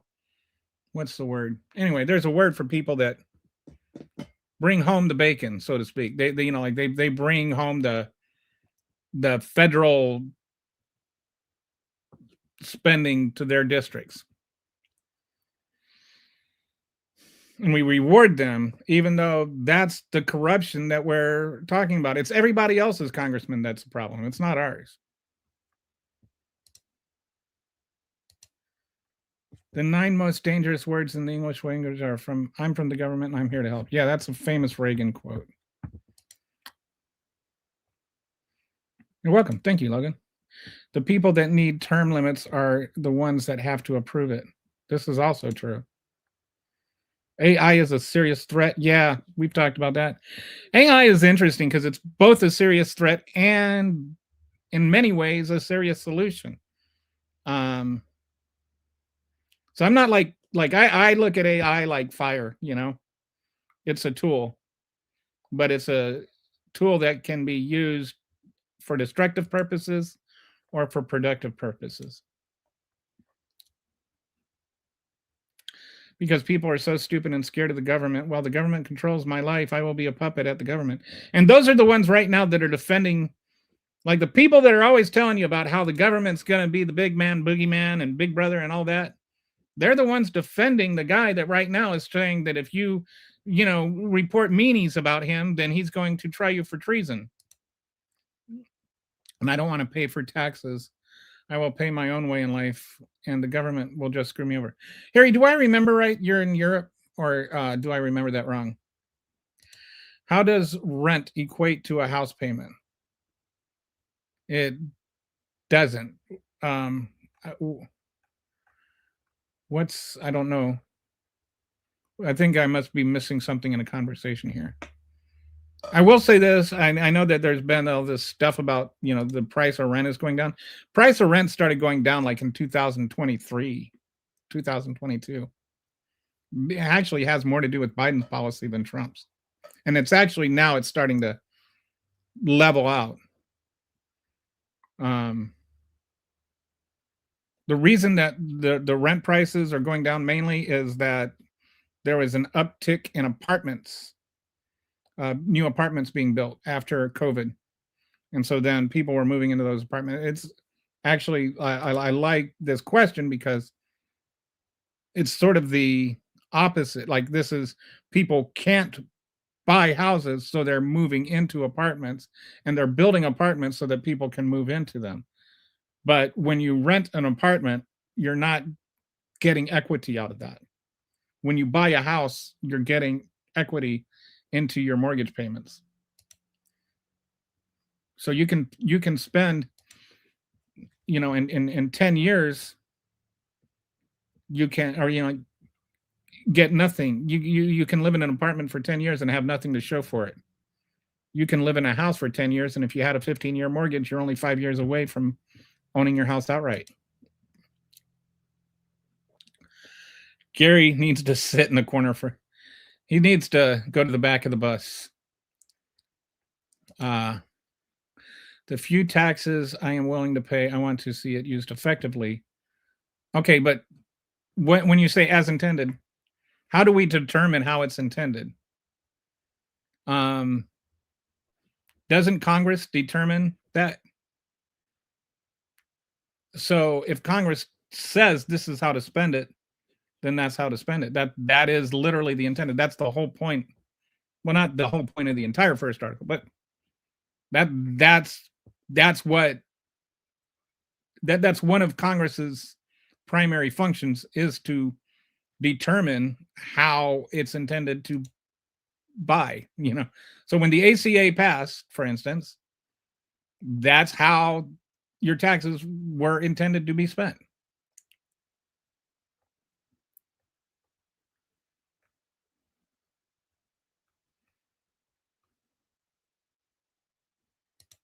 Like some old lady needs to ride to the. I don't know what you're talking about. Some old lady needs a ride to the hospital taxes.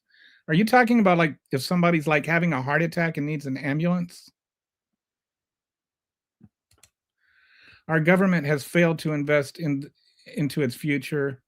They only care about themselves because they'll be gone soon. And then if you die before collecting Social Security, where does money go? Well, that's same place any pension would go. Any pension would go.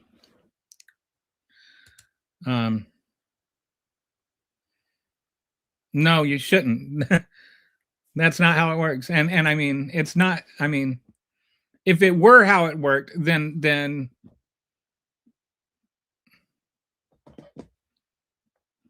anyway. democratic socialism. Yes, the democratic socialism is a form of socialism that's both that's socialism is the economic system, democratic is the political system. It's the means by which you arrive at a socialist economy.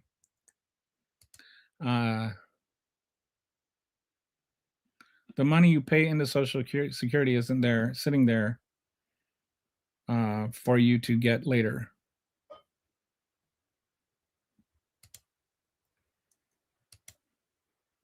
Maybe I need to do a show on progressive taxes and just how our taxes are obtained and stuff. I think that we need to actually, the problem with Social Security taxes is that we don't tax rich people enough on Social Security. And actually, if you're self-employed, this is another thing. Like, okay, the people that have ACA actually pay more in Social Security taxes. So generally speaking, people that have ACA are self-employed. And if you're self-employed, then you pay 15% of your income in Social Security. If you're employed by somebody else that pays for your health insurance, then they match your Social Security. So you pay 7.5%, they pay 7.5%. So it's like, it's a lot more expensive to be self-employed than to be employed by somebody else. Not something that people think of when they sit there and bemoan that somebody, is getting, Social Security or getting ACA benefits.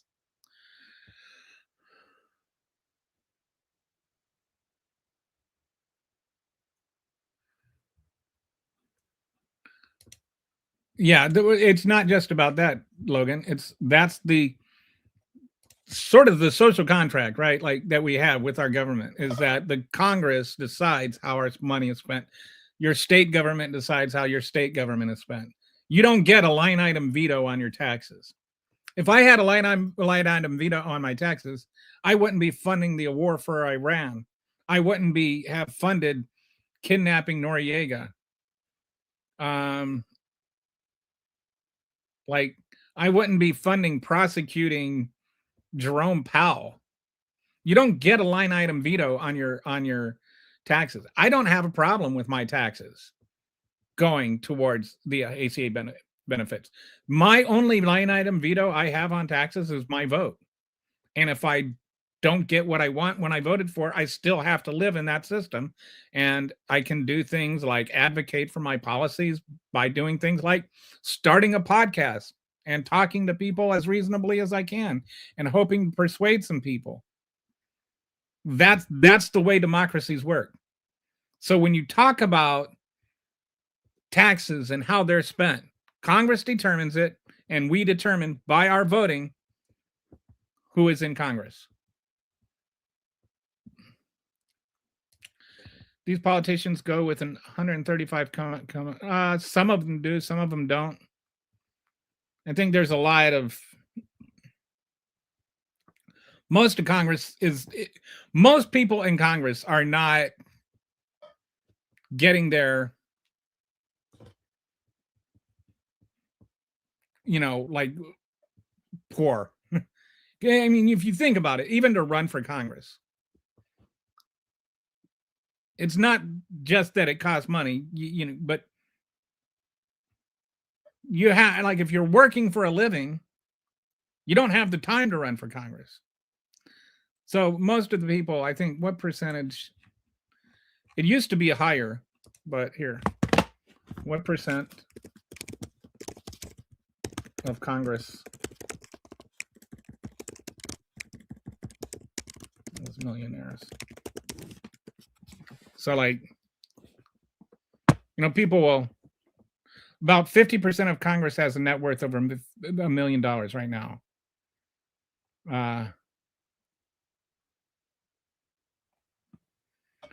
And it's actually the base congressional salary is $174,000 a year, by the way.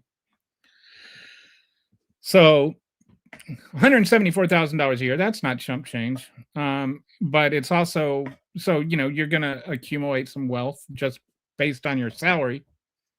But they're not going in there, like with one pair of pants with a belt that doesn't fit because it's too tight or not tight enough. Like people generally, when they're elected, they're already worth money. And the other issue I have here is I don't want a system where people like AOC can't get elected. I want middle-class people to be able to be elected. I don't want to have a system where you have to be independently wealthy and able to sustain yourself without any pay. So I don't have a problem with the $175K paycheck. Not saying, I don't think you technically, you weren't saying you had a problem with it either, but things are complicated, and it's easy to just say, oh, look, all these people are millionaires. A lot of them were millionaires long before they ever went into the House. And, like Nancy Pelosi's husband is, Paul Pelosi was, he's a multi-millionaire several times over without Nancy Pelosi,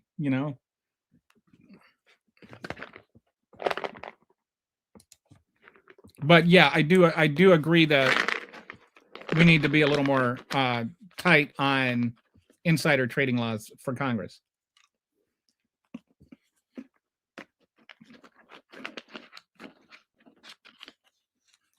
Richest nations with the best education have democratic socialism, which is why they're happy, live longer. Yeah. Generally speaking, virtually every standard of living metric, societies with democratic socialism do better.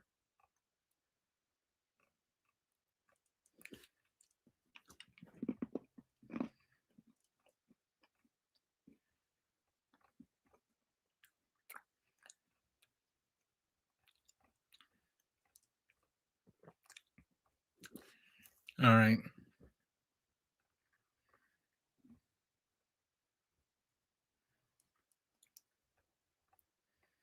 Sorry, I lost my place. Oh, there we are. You should be allowed to put it in your world what your Social Security money goes to. Why?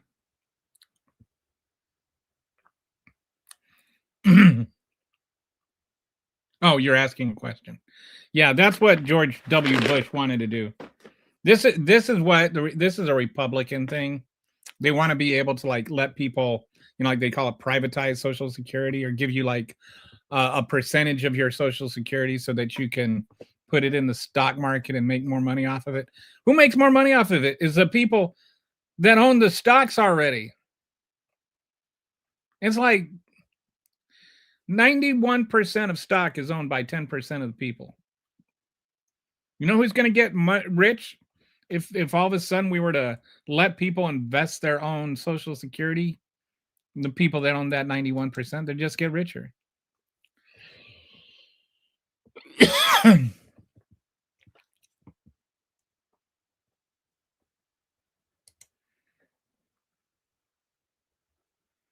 If you look at all the countries with highest scores when it comes to their education, usually start later in life. Like in Finland, I'm pretty sure they don't start until like age 9. I did not know that.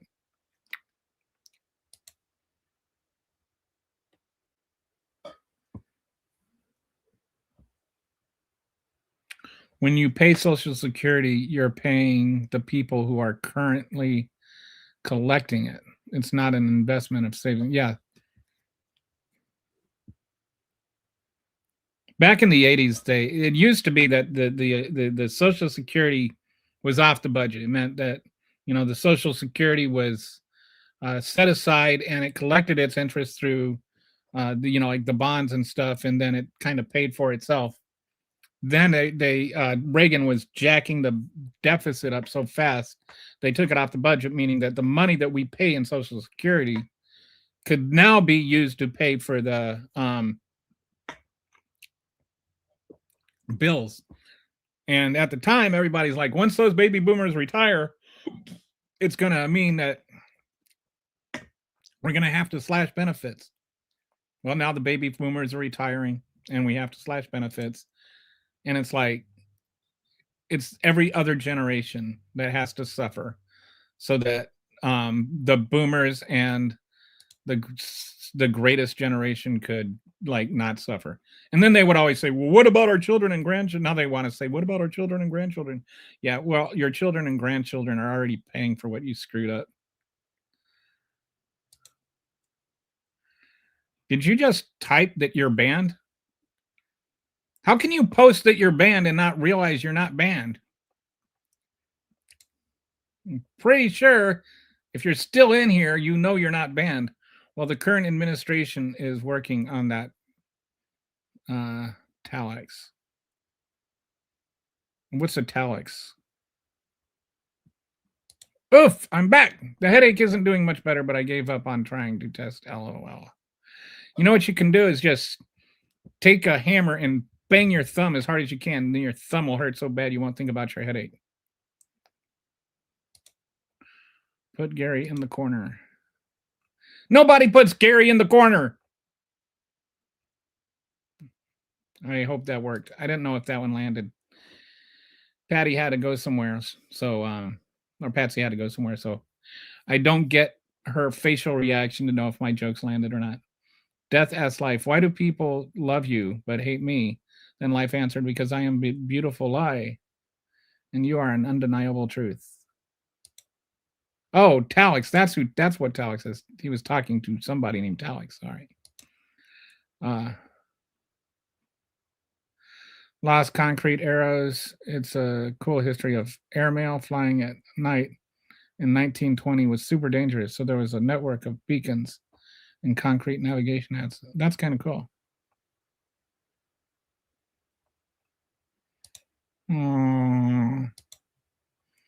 Twinkies are lame. Try tasty cake. Oh, whatever. Mine is going to be better, dude. So my goal is I'm going to make a sponge cake out of einkorn flour. And if you've never baked with einkorn or you don't know what it is, it tastes really nutty. It's got a really great taste, but it's also got a very golden hue, like almost like the color of Twinkies all by itself. So you can get that kind of Twinkie color with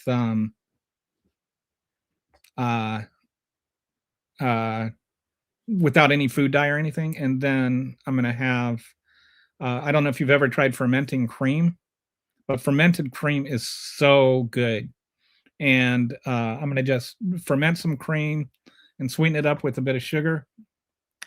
And then I'm going to use that fermented cream for the filling of my einkorn sponge cake. And so it'll be like Twinkies, but it'll have like probiotics in it. And like fermented cream is like just jam-packed with probiotics. Einkorn flour is einkorn grain is, freshly milled einkorn grain is like really, really good for you. It's got vitamin B and it's got all kinds of fiber and stuff like that. So it still has some sugar in it, but overall, as far as a Twinkie, it actually would be a benefit to eat it. I think Gary blocked me when I called him Bucko. Did you do that, Gary? It's crazy that people can make food so artificial yet so addictive. Yeah, it is. It is amazing that I like it. I think it's just crazy, right? Like you would sit there and you spend, I think, so my research, we spend about, I want to say, what was it? We spend, on average, the average American spends $100 a month on fast food. And then we spent another $100 a month on like stomach medicine. and supplements and stuff like that to sort of compensate for the stuff we ate that wasn't food, instead of just eating actual food.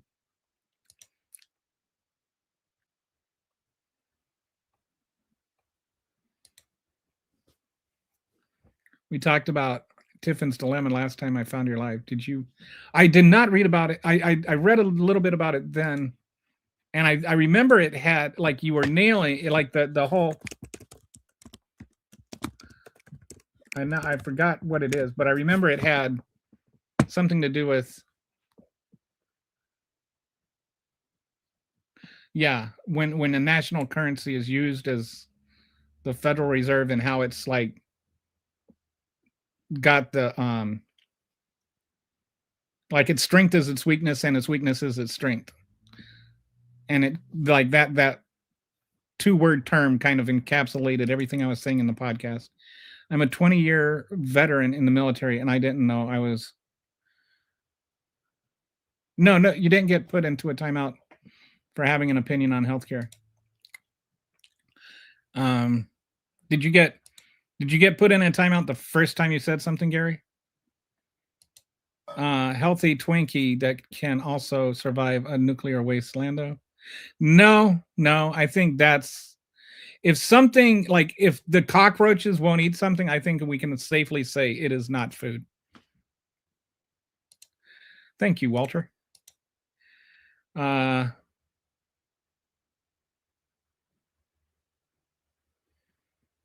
so it's because you were calling other chatters names. I think he jumps the gun on my questions sometimes. Yeah, sorry if I do that. It's hard to know sometimes where people are coming from. And as you can tell, I really suck at pacing. Like right now, that was 2:32, and it is currently, or 3. So I'm only 26 minutes behind right now, because I try to go through them all, and then I take too long, and then people yell at me for taking too long.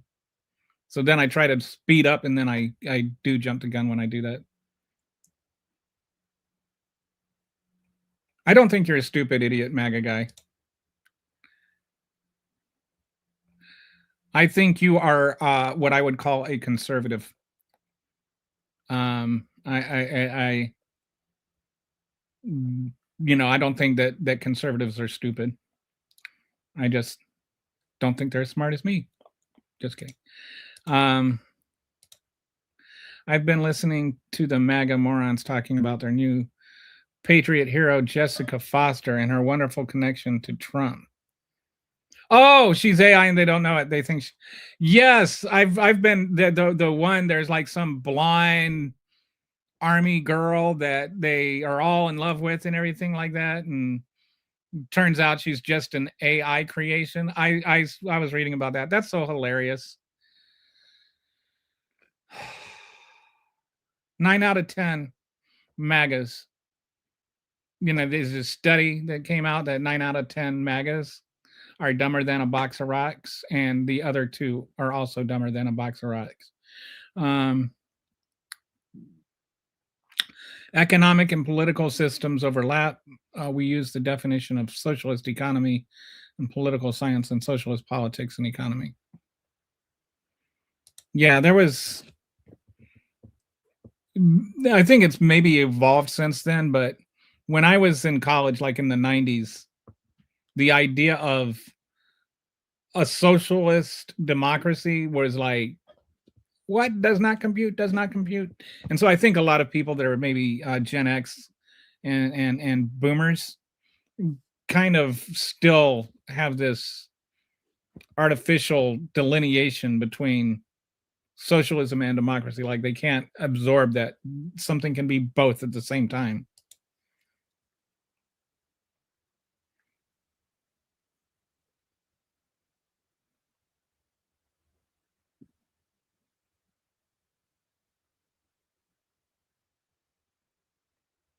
The term idiot is extremely debatable when it comes to MAGA. I'm joking, Logan.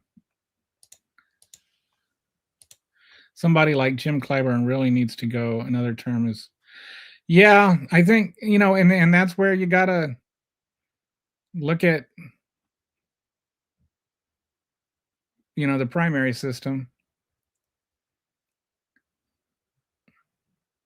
I wish there was more, I don't know, what's the word, of a culture of knowing when to step aside. Like, what's his name? The Iowa guy in the Senate. I think the guy, he started serving during the Civil War or something. What's his name? The guy, he doesn't know how to spell pigeon. Anyway, somebody will tell me.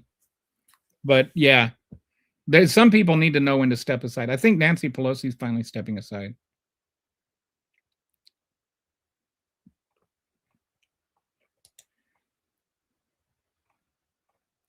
How you act anonymously shows your true character. Agreed. Like, the people that brag how much they donate to churches versus the people that do it anonymously are the true saints. And it's not just about how much, it's how much of what you have, like if you just want to go biblical on it. The one lady that only gave the one coin, but that was all she had. The people that complain about how their tax money gets spent, and they say, well, they can do that in charity. And it's like, well, yeah, but you're the reason. You're the reason that if it were being done by charity, we wouldn't have gotten to this point.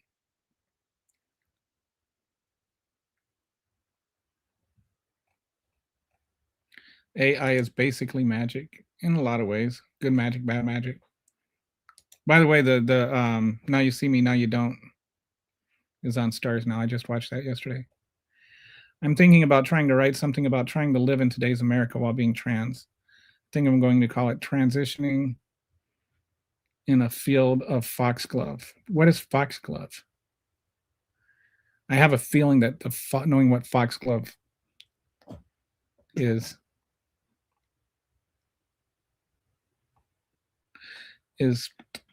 paramount to that. What is foxglove? I'm going to ask. What is foxglove? No, foxglove, the plant. So what a fox wears when it doesn't want to have little baby foxes? A tall water flowering plant native to Europe, now common in North. Powerful heart active chemicals called cardiac glycosides. These compounds live to the development of the medication digoxin, which is, oh, wow, interesting. Well, okay. Now I know what foxglove is, but I don't know. Feel free to expand, Rainbow. Bunch of TDS losers. Oh, good job.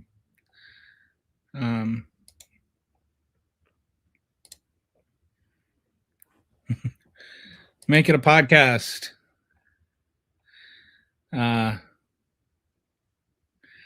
Man. Maybe I should have you on as a guest, Rainbow.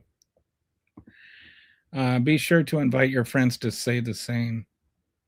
Click the like button. Oh, yes. Thank you, Brett. Brett always reminds me, if you're not already subscribed, click subscribe.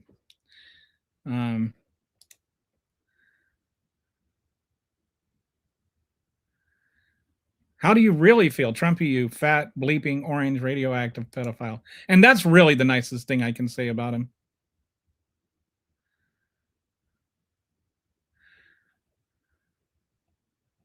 Oh, that's the other thing that I've been playing with my diet stuff. I've been like doing water kefir and ginger bugs and my own kombucha. And so it's like healthy pot. I'm working on kind of like my own version of Coke, like Coca-Cola, not cocaine.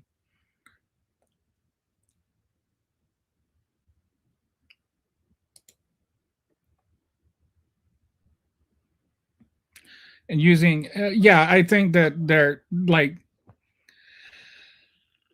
what is waste and fraud? Like the waste and fraud is not nearly as prevalent as Elon Musk would have you believe. which is why he didn't end up really saving any money. It's waste and fraud, and eliminating waste and fraud has been, every administration has been saying they're going to do it for the last, since Clinton. It's only in this country that there's a section that can't stand taking care of their fellow Americans when they're, well, and actually before Clinton too, but Reagan used to complain about the welfare queens and stuff too.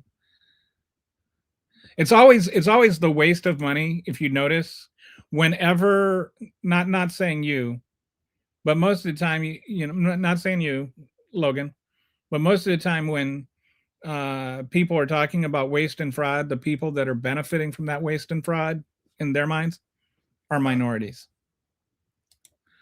It's only in this country that there's a section that can't stand taking care of their fellow Americans when they're down. Everywhere else, it's the other way. Yeah. I'd much rather have my tax dollars go to helping poor children than rich men. I got a dumb European question. I went in the rabbit hole the US healthcare system is. Are most Americans just used to that system? It's the only system we've ever had. And because American exceptionalism is like this entrenched virtual mental disease, they assume that everything America does must be better. Like, so they never even think that something else can be better. It's like they've never been to another country to evaluate their healthcare system. They just assume everybody else in the world, including, you know, Denmark, is like this third world country where, you know, the walls are crumbling and you can't, you have to wait 6 months to get a appendectomy.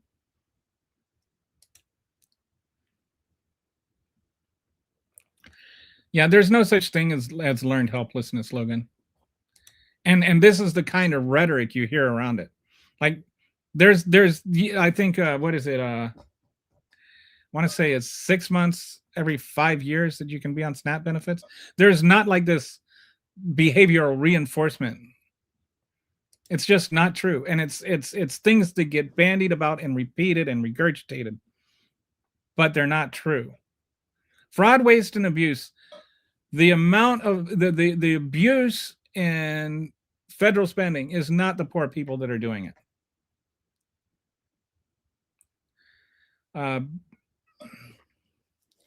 But the people that are the first ones to get hit by it are the poor people.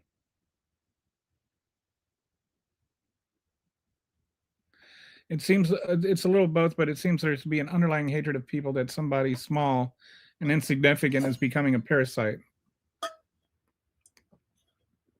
But they don't mind it by the billions, POTUS. Right.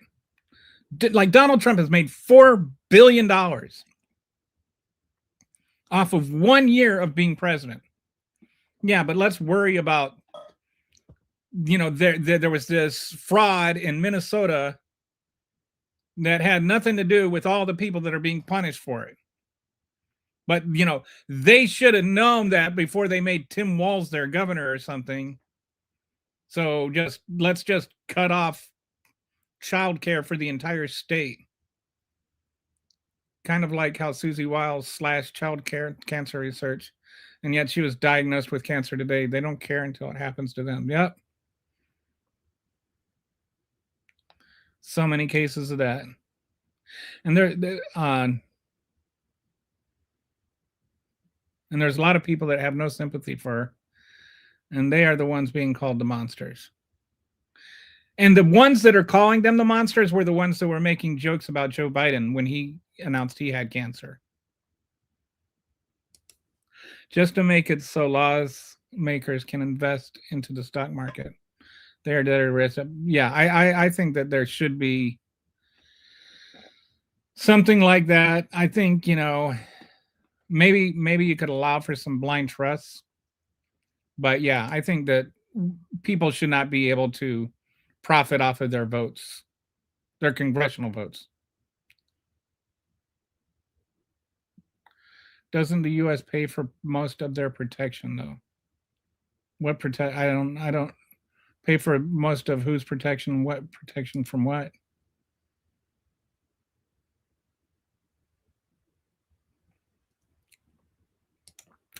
Democratic socialism is specifically about reaching socialism through democratic means, right?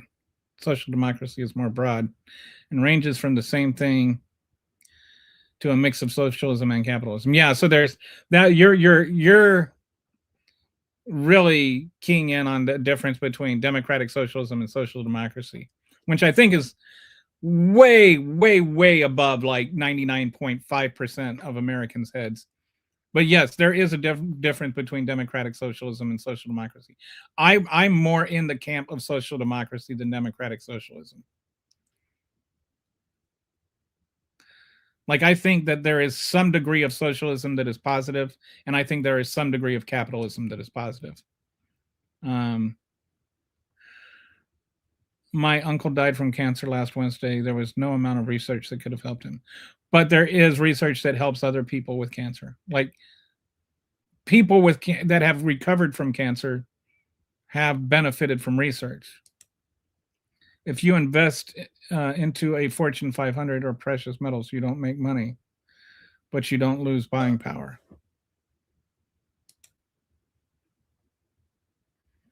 They produced fins. They catch fish and then they just cut off the fins. No, I don't know.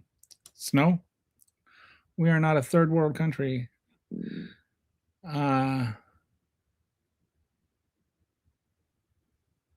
The U.S. isn't? No, we're not. No, I don't. I think maybe if you're, I don't know if I'm saying that MAGAs and Republicans tend to think that everyone in Europe is a third world. Everybody that's not American is a third world country. I think a lot of Americans forgot the left-right dichotomy in America is completely different to what is in. Yes, thank you. That is, like, I've thought about this before. If, like, I would say of all the major countries outside of the U.S., the next furthest to the right is the U.K. I don't know if everybody would agree with that, but imagine if somebody like Joe Biden or, were to run for prime minister, like somebody were to run on Joe Biden's policy in England, that would mean privatizing healthcare. It would mean, defense spending goes up like by exponentially. Just the no more public secondary education. Like, just there would be such dramatic. There would be the farthest right of any candidate in like decades.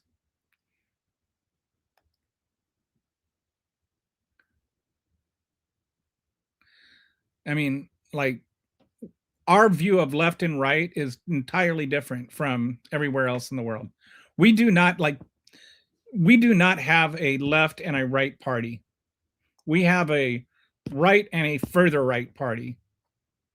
And, the Democrats are definitely to the left of the Republicans, but they are both on the right side of the spectrum. And we talk about centrist. AOC is a centrist.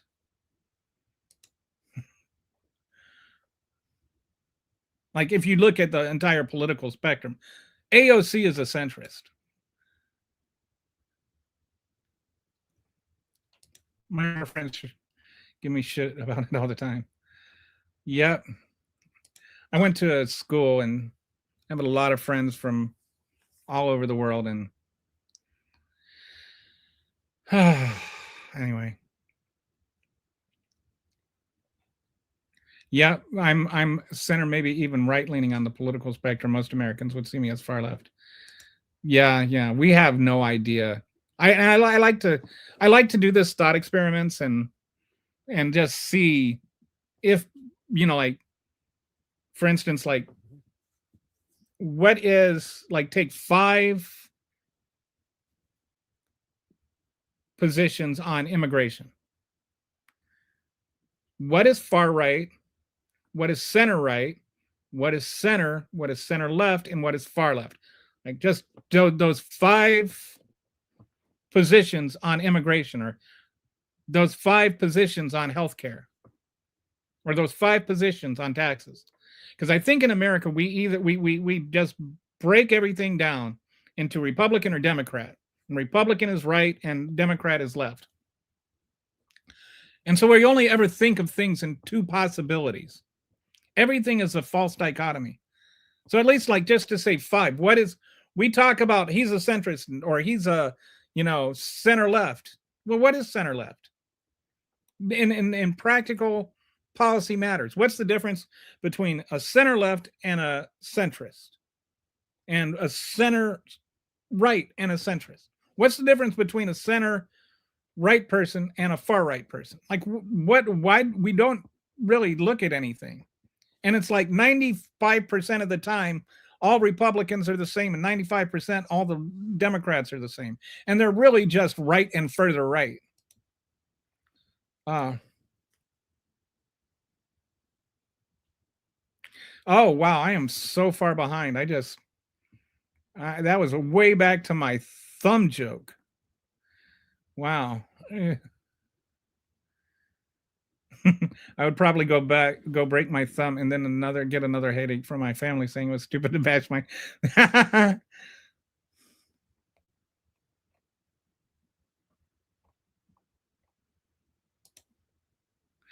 Don't give away your Twinkie recipe. By American standards, I'm shocked they don't call the police force communists. Oh, what with the MAGAs, you never have to worry about them being logically consistent from one thing to the next. That's the beauty about being a MAGA, is what you said about this thing never has to have anything to do with what you're saying on this thing.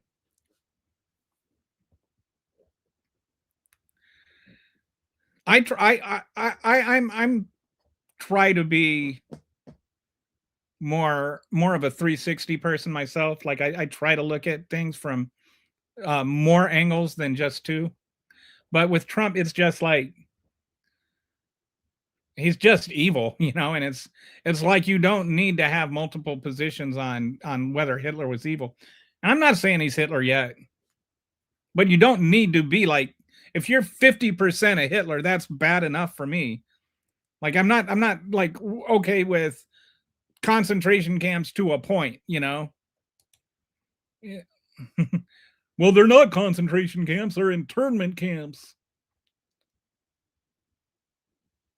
It's not good to be far into any one group. People become extremists when they, and it's like, if you start identifying with the group instead of instead of what you believe, like, if you have to run and see what Donald Trump thinks about something to know what to think about it, then you're in a cult.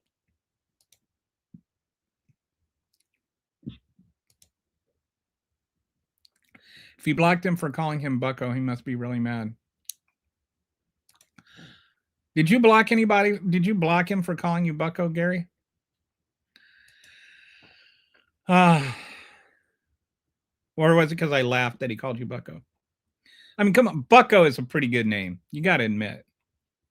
Welcome to the Liquid City Travels, where we show you the best in travel fun facts and secrets. I'm starting to think you are not really here to participate in the conversation. Can't stand it when people throw that vet card around chat like it's calling out people.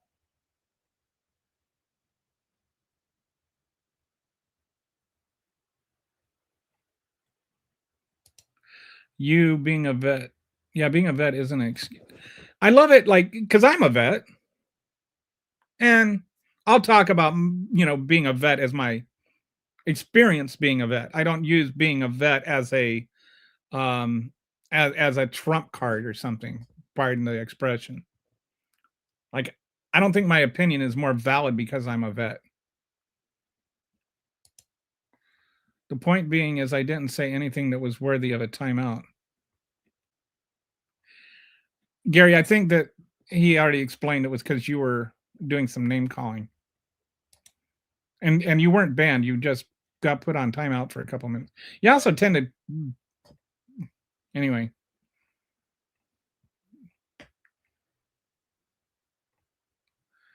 It's got to be exhausting trying to defend this clown at this point. Or you are actually that stupid. It's... What like some of the stuff, what was it? Somebody was... I can't remember the latest stupid. It's hard to keep track of all the stupid stuff. Many people are falling for AI. It's not just one group of people. It is fun to make fun of them. However, eventually, if not already, you will be fooled by AI and you will never know. And the other danger of AI in this regard is that I think perhaps even the greater danger than people being fooled by AI is that people discounting reality as AI if they don't want. So it's like you'll just believe what you want, whether it's AI or not, and you'll discount what you want, whether it's AI or not.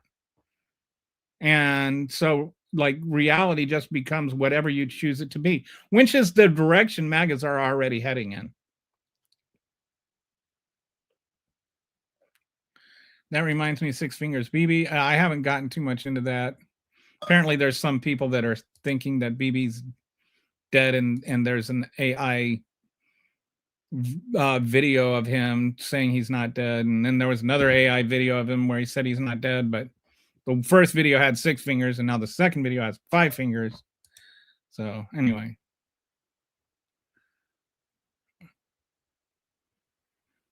so that's the scariest part of AI to me, is its ability to obfuscate reality.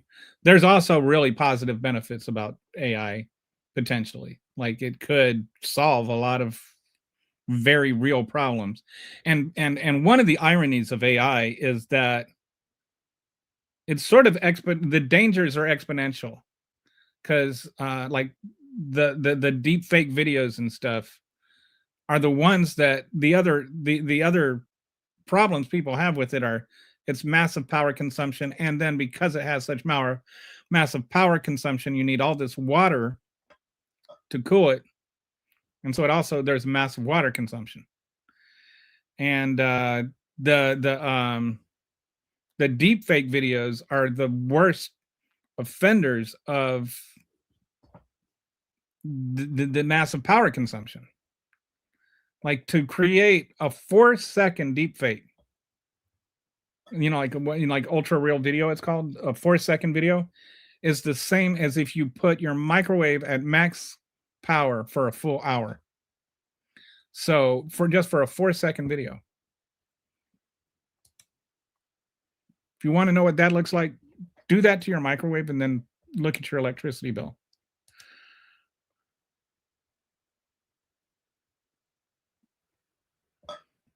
Do not have any idea what that means. But yeah, we don't go for anti-trans state hate here.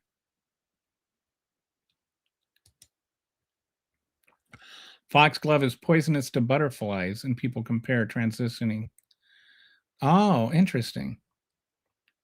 Man, all right. Am I that far behind now? I am.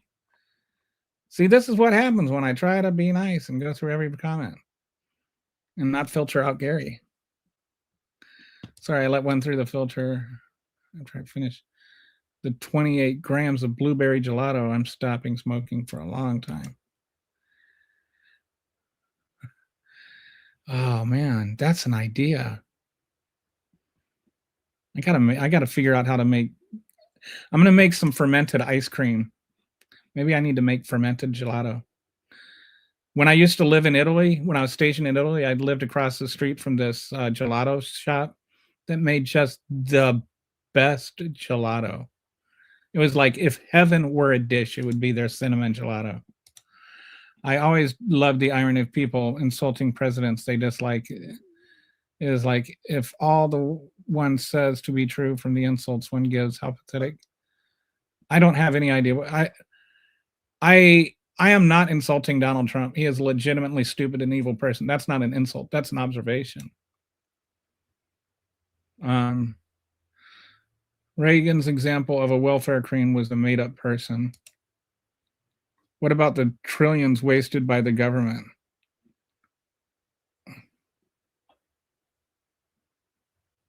I don't even know what you're talking about. Like, I don't, what trillions that were wasted by the government? The government loses tens of $billions every year. You know, the MOD will lose $3 billion back. The Treasury will lose $17 billion. But there's this woman in Idaho.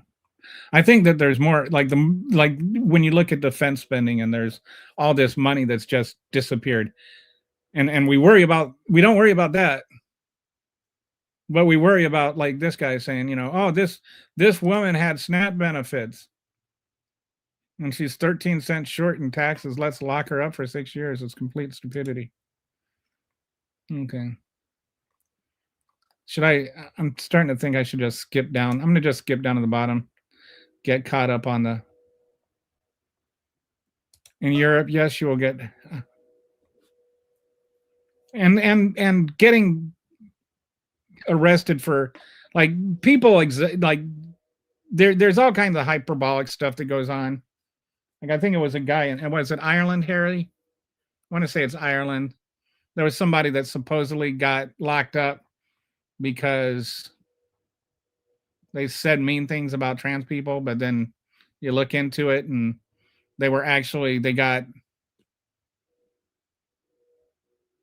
more about they were stalking this trans person with anti-trans rhetoric. And then the judge was just like, just pay attention to just say you will follow the restraining order against this person and I'll let you out. But the guy wouldn't, like, promise to leave the trans person alone.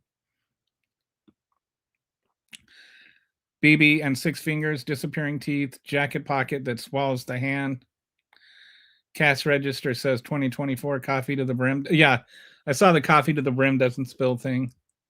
And I think, like, the design, the little cappuccino milk design was, like, not moving at all. Well, I can put illness so much faster than any doctor alive today. AI can put illness so much faster than any doctor alive today. So will there be any good to come from it? I think that there can be. I think I think it needs to be regulated. Another one of those things that the government is actually good for if we use it what it's good for. Have you heard, give credit where it's due? I don't know if it's Elon's idea, but he's talked about it. Putting AI centers in space, like satellite AI data centers, because then they would have an unlimited amount of energy because, the sun, and they would have an unlimited amount of cooling because, it's in space. So I think if, like, you could figure out how to do that, that would be kind of cool.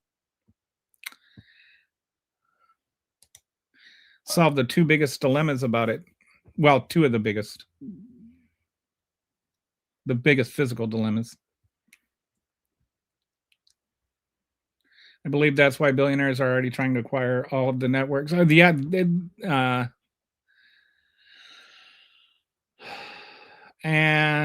yeah, and nobody will have jobs anymore.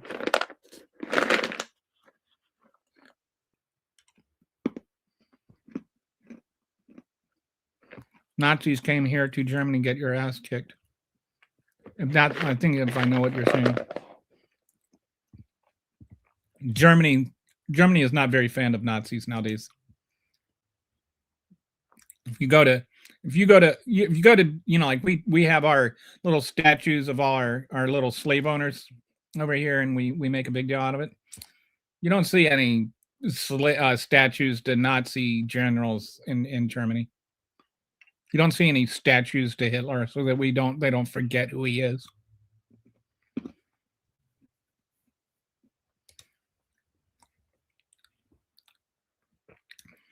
No, Trump's voters are so dumb. They voted for him after he tried to commit treason. That's not really a sign of his intelligence.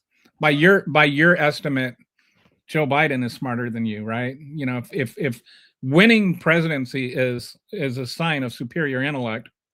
Joe Biden was smarter than you. Joe Biden was smarter than Trump because Joe Biden beat Trump.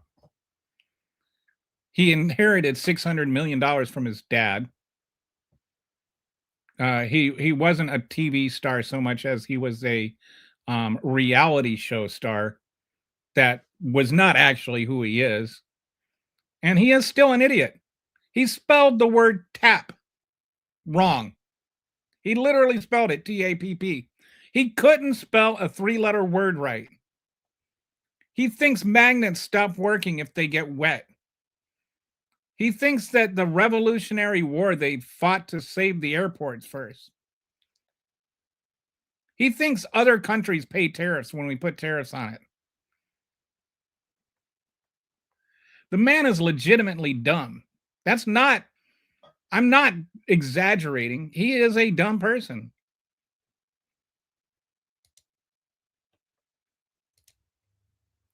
South America and the Netherlands are all turning MAGA. I don't think that's true. I don't think any of them want to make America great again. That's such a weird thing to say. Are you still in here, Dennis? Does Denmark want to make America great again? Trump managed to run 3 casinos into the ground, not to mention bankrupt at least 7 times now. When you're born with millions from daddy, even losing most of it, you still have a lot. And unfortunately, and it's like, if you look at where he's made his money, for like the person that actually made the money before, like for Trump, the Trump, whatever it's called, Trump,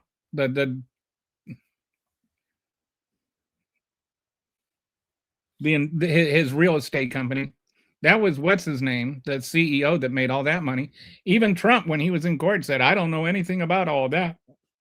He runs it. Donald Trump just inherited money.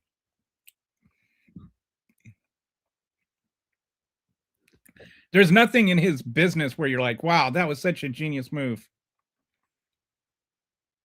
I mean, at least Elon Musk buys up stuff that is, he has some foresight.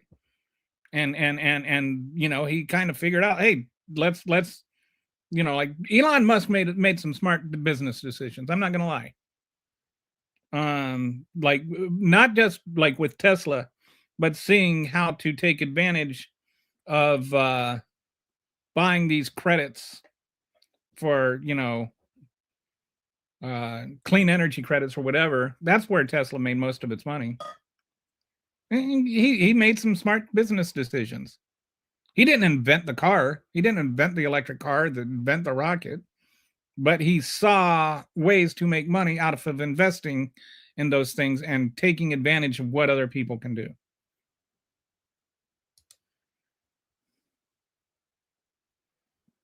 Yeah, Brad, he was also too. I'm going to look at the big brain on Brad. I had to say it.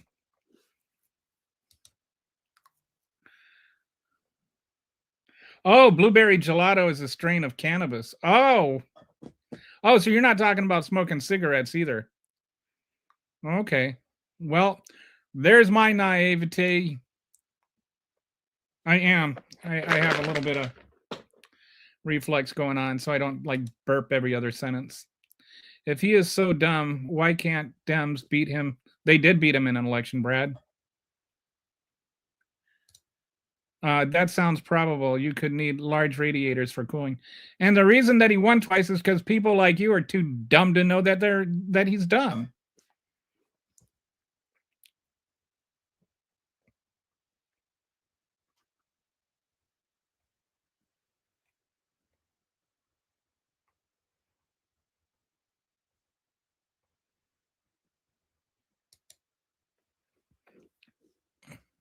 Yes, January 6th is proof. The fact that he actually tried to overthrow the United States government is proof. The fact that he stole nuclear secrets is proof.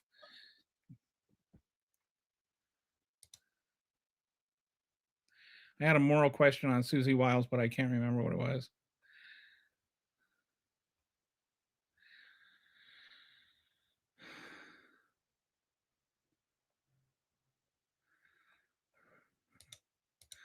Brad, he lost the 2020 election and threw a temper tantrum that intellect. That's funny.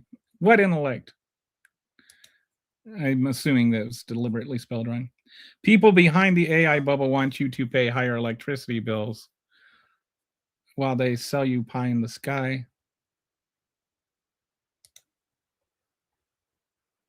He thinks injecting bleach kills COVID. And they're like get all defensive about it. He didn't say that. No, he did not literally say the words injecting bleach kill COVID. But in the same paragraph, he talked about injecting disinfectants and bleach killing COVID. What disinfectant was he talking about injecting? Lysol?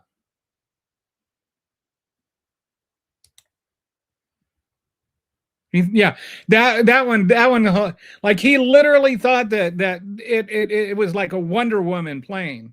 He thought the stealth bomber was a Wonder Woman plane. You can't even see it if you're flying right next to it. He tried to, he wanted to nuke hurricanes to stop the hurricanes. He didn't know that Puerto Rico was part of America.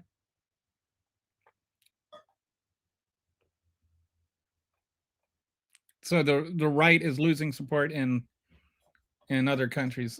Dennis is, do I remember right? You're in Denmark, right, Dennis? Oh, and his hand crevices weren't the same.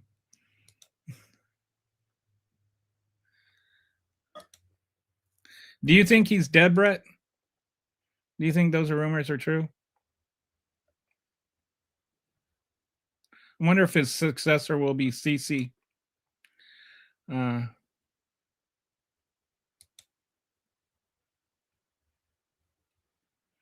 Yeah, I've got a T-shirt on my website. It's apostrophe YOURE.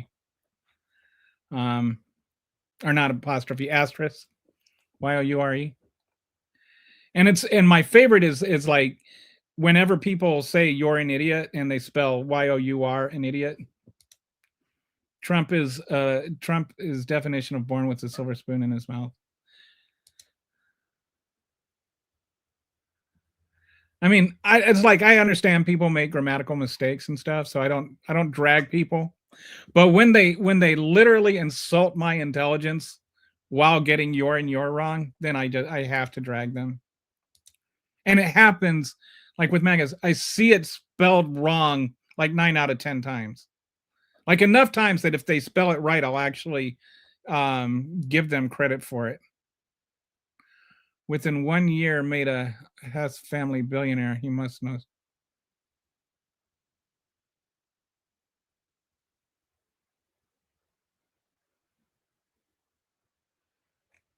Actually, I don't know what you're talking about. The billions he made have nothing to do with him. The most of the money he made last year was about his Trump currency, which had nothing to do with him. The only thing he did to get that was pardon the right people. It's not like he sat there and he designed his own currency.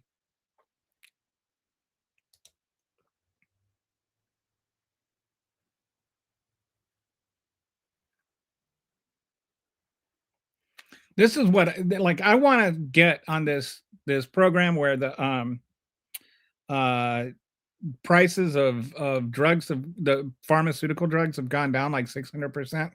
And what I want to do, Brett, I'm sure you'll appreciate this, like go and get a prescription for medical marijuana, and then like you can go and you can get your blueberry gelato and fill your prescription and get paid for smoking it. 7% of Danes trust Trump. In the US, most other countries have 15 to 25% trust in Trump. I don't understand, like, why. I really don't understand why anybody anywhere, including this country, would believe a thing that comes out of his mouth. If he says the sky is blue, I'm going to run outside and see what the hell happened to the sky.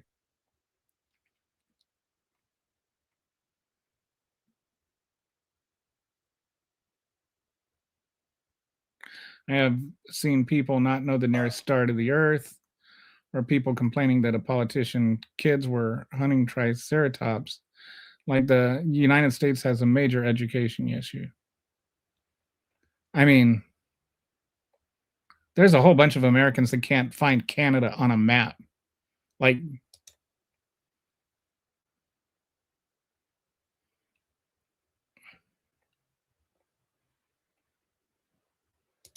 Trump said he lowered inflation by 300%. Trump is a selfish traitor. Exactly, dude. Like, just the medical marijuana. That's what you need to do. You need to get a prescription for medical marijuana, and then you can retire and get stoned at the same time. Ad hominem means you're totally correct about anything. I mean, that's not actually what it means. He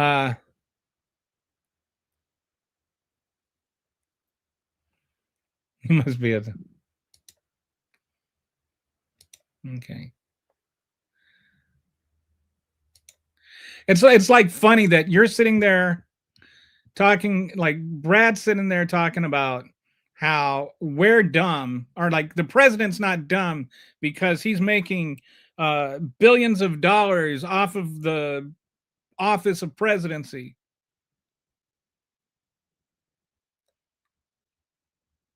Dude, that you're bragging about that makes you dumb. You're okay with that kind of corruption, and you're bragging about it.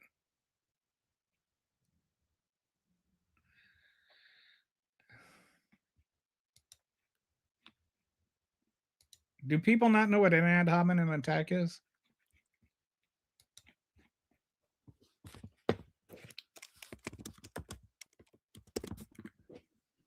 You know, one thing I want to do is I've thought about having a show where I just dedicate it to like fallacies and what different fallacies are. But yeah, an ad hominem attack is when you attack a person's person instead of their argument.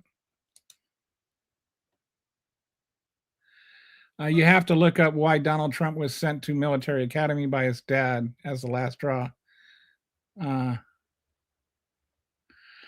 Oh, interesting. I remember something about that, but I don't remember what it was. I'm Danish, teaching political science. Oh, wow. Awesome, dude. That's interesting. In college? Are you a professor? Or I think people like using ad hominem for the same reason people use ignorant, arrogant, and naive. They use it because it sounds fancy, but they don't know the actual meaning. Are you saying that people who use the word ad hominem are ignorant, arrogant, or naive, or maybe all three? Trump is paying huge money just to change. He's Pampers like 500% more. You are a rube. The rich people like me. I'm a rube, or some who's a rube? Do you see some of that billion in? What is a billion in? I don't know.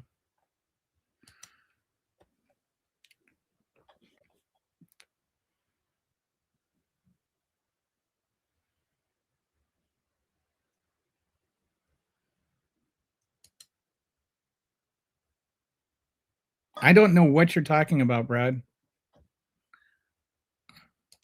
Billions. Wait, okay. What?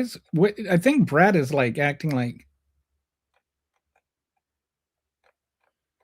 he's scoring some kind of points or something because Donald Trump is corrupt. Donald Trump's corruption just proves that I'm stupid, not that you're stupid, the guy that's supporting the corrupt president. Trump and Hegseth have pet ties with Georgetown University, MIT, and all the Ivy League schools. Trump hates people that are smart. Trump had to take... Here's a joke for you. You know the only kind of protester that Donald Trump doesn't hate? The one he took to take his SATs for him. Get it? Protester. One of the reasons he was sent to the academy was he was caught throwing rocks at a baby. What? Oh my goodness. Dennis, is that you? Did you drop the DK? It's been like this for ages now with Trump it's in the open. If he said breathing was good for you, you'd stop. No. If he told you breathing was bad for you, you would stop breathing. I know this is hard for you to, like grasp, Brad, but my entire ideology exists as what it is, completely independent of Donald Trump. There is not a single thing that Donald Trump has changed my position on. But I bet you voted for Brad, be honest. Did you vote for Donald Trump over No New Wars? Huh? Did you? Go on, admit it. Breathing is woke. Now. Oh, it's Mr. Bill. Good old Mr. Bill. Now it's suspected in the media that Netanyahu has been killed during an airstrike. If that's so, who's now next in line to run America? Oh, I see what you did there. It's Mr. Is it Mr. Hand? Is it the hand? Was it Mr. Hand that moved around Bill? Yummy. If you call that body of water the Gulf of America, then you too are an idiot. If you call, just like if you call Twitter X, what we discussing today. Hey, Nick, right now we're just rambling about, babbling incoherently. Hi, my German friend. You want to hear another bad joke? What leg or what nation gets the most infected legs? Germany. Brad is a bootlicker. Watch the documentary Israelism. You're making fun of him. You're making money off him. Maybe I wasn't. No, I'm not making money off him.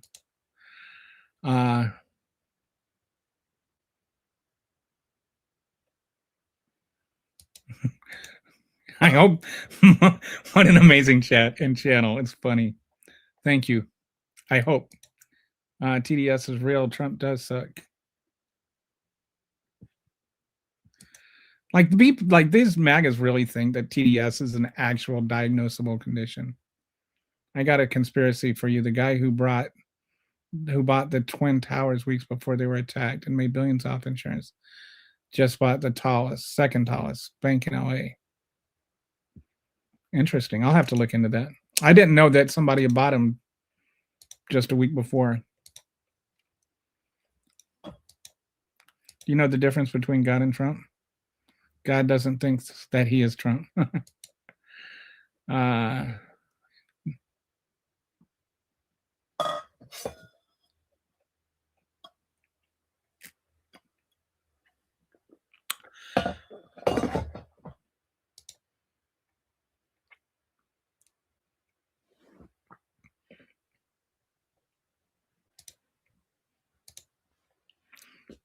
Everybody can appreciate a good dad. I think a good dad joke can cross political lines.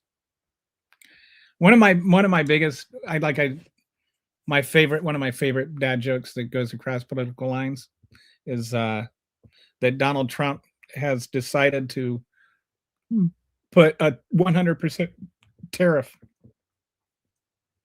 on all imported shredded cheese. He wants to make America great again.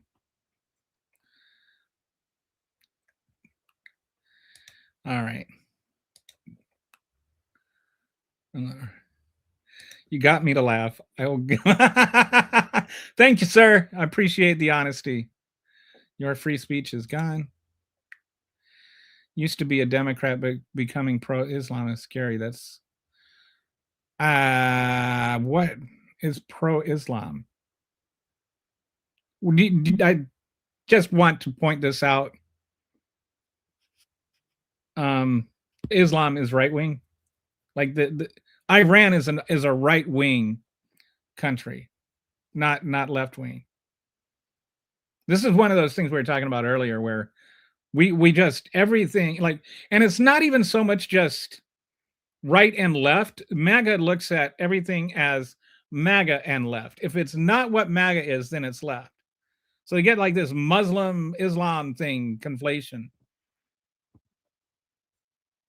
But MAGAs have much more in common with Islam extremists than Democrats do. The only thing different is the religion. You know, get rid of gays, get rid of abortions, get rid of transgender people and all of that kind of stuff. All of that's the same. Women's rights out the window, all the same. MAGAs are much, much more aligned with the Sharia law than the Democrats are. You should actually be going the other direction. It's like there's a reason that what was the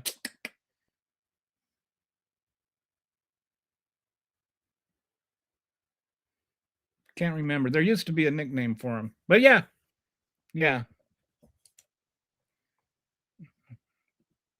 They voted for Donald Trump over no new black women. Yep. They fought hard for speech to be suppressed, but get angry when it gets clipped in a YouTube channel. The same people that like Donald Trump today, not yesterday, this said that the people that are criticizing him over the Iran war are committing treason and should go to prison. And the FCC is talking about taking away the broadcast license of people that are criticizing Donald Trump's war on Iran.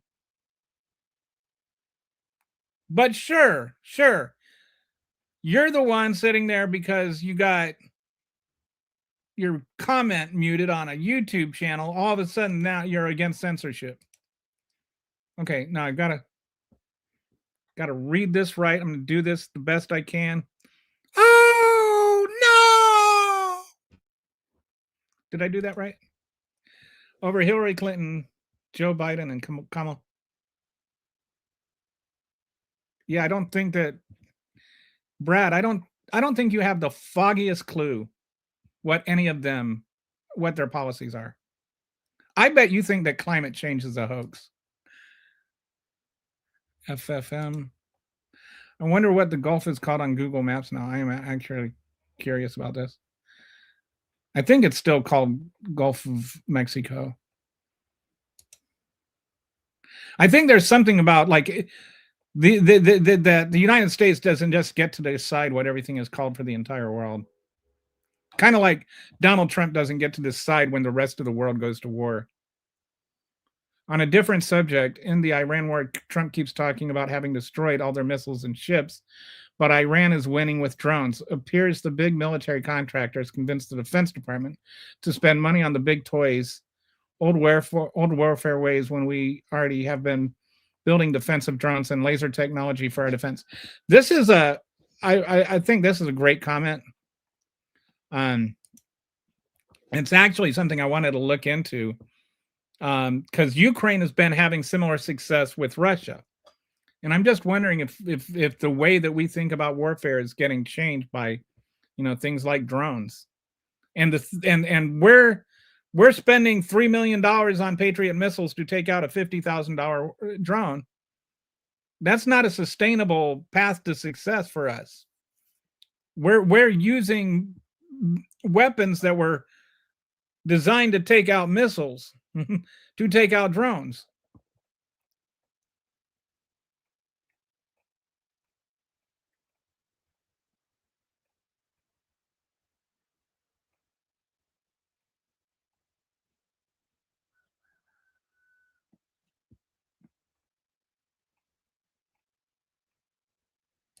MAGA has no, it doesn't. I've been a Democrat since long before the 90s, dude.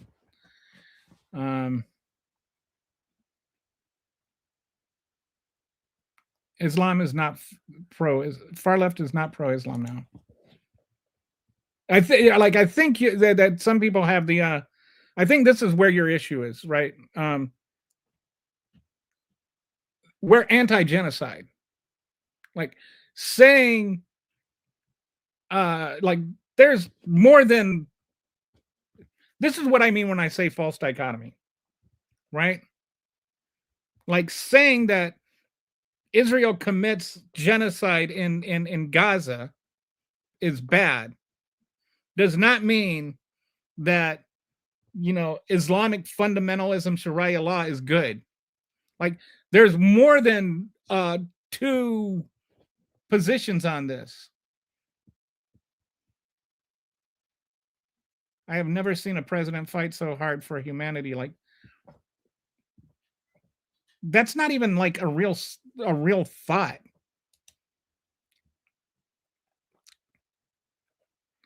Unless, was that?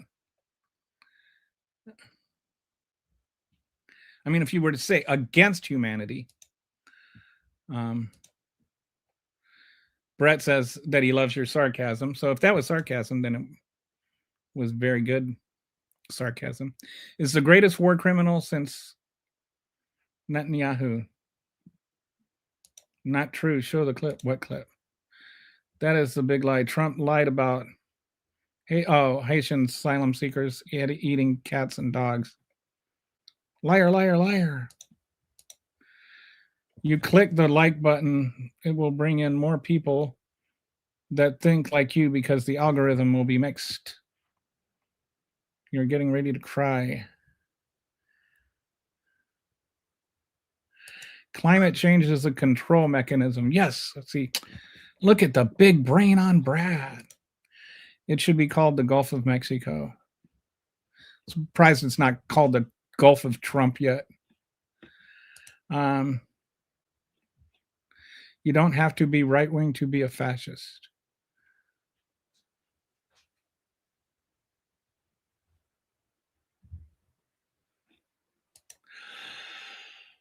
I don't even know how to respond to that.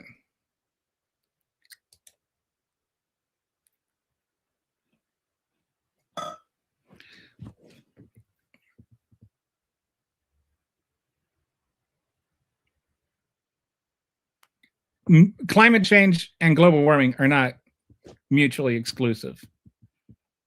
Actually, climate change, the term climate change was, believe it or not, a right-wing term that was originated to soften the idea of global warming, but it's still an accurate term. Climate change just means that the climate is changing, and I refuse to accept the terms of your thing here, but to go into more detail, the equator, the entire earth is warming, but the north pole is heating faster than the middle part, the equator, and because it's heating faster, that's changing things like currents and wind patterns, and that's making things like the monsoon seasons in India change. That's making the warming currents in Europe change. That's making the hurricanes more intense. All of those things. That's the difference between the North Pole and the equator, and just this little thing called the second law of thermodynamics is making all of that stuff change. Because that's the way physics works. There's less temperature difference. That means the air movement between places is changing. That means that the water movement between places is changing. It's not the whole thing of it. But yeah, I advise you to just actually read about it, Axel. Instead of just sitting there making these emphatic, define climate change without using the word change. We're in the middle of World War III. Yeah, Donald Trump decided that the Kennedy Center. Yeah, in the United States, people still call, it's still called X too, right? Even though everybody calls it Twitter. Nobody talks about the Gulf of America. I've never heard anybody talk about the Gulf of America in a casual conversation. Oh, this one? I haven't heard that one. He's trying to censor the Stars and Stripes. Interesting. The first thing I ever published was a letter to the editor to the Stars and Stripes. And they made a joke that he said he should put his name on the Oscar building. It's called Tiny Ween. It's funny how much leftists love people like John Money. I don't even know what that's supposed to mean. You don't even believe that? All the talking points without even keeping the. Now I've got the details perfectly straight. It's been out like the oldies Cracker Barrel. Trump's lying and surrendering our sovereignty to foreign nations turned this right winger into a Democrat voter. So are you Skippy? Colonel Olds is also Skippy. Are you still a communist Democrat, or are you just like a Democrat now? Because I know you were a communist last week. Have you shifted back to the Democrats? More sheep. This is a joke. This is a running joke, by the way. He's anyway, if you're not familiar with Skippy. More sheep, less wolf. MAGA has DDS, demented delusional syndrome. Sounds dumber if you say it out loud. Gulf of America. Ooh. Like I've never heard anybody just use Gulf of America. It's like it's such a dumb thing to do. Like why does it have to be called the Gulf of America? It's just Donald Trump came up with this stupid idea with no reason to do it. Calling liberals anti-genocide is hilarious when they advocate for the No, Democrats do not advocate for the.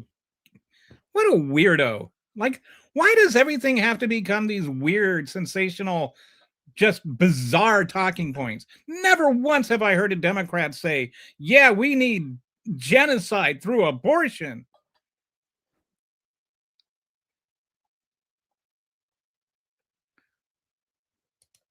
You call MAGA dumb. I don't think leftists are dumb, just really, really sure of themselves in big groups. I don't really care what you think, Brad. I don't think that MAGAs are dumb. MAGAs are self-identified as dumb. When you call yourself MAGA, you are identifying as dumb. When you wear the hat that says "Make America Great Again," you're like, that just translates into I am an idiot. I'm so stupid I have to wear a hat on my head to remind me how I vote. I'm surprised it's not written backwards so you can read it in a mirror.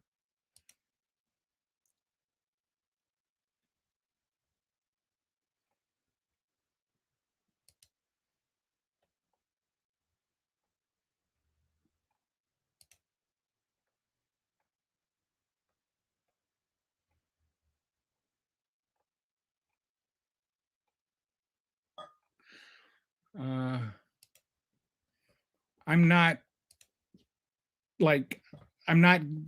sure why you're bringing up U.S. sanctions over the last 50 years and then kind of making this reductive argument that it's killing, all these millions of people. I think there's a lot of stuff to say about sanctions, whether they work or not, but and why we have them. I tend to agree with you that I don't like sanctions. I think that the wrong people suffer from them. So I agree with you.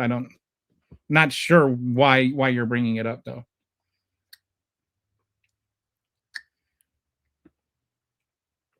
Kind of disagree with sanctions for the same reason I disagree with things like boycotting Amazon. It's never the people that are responsible to get hurt by those things.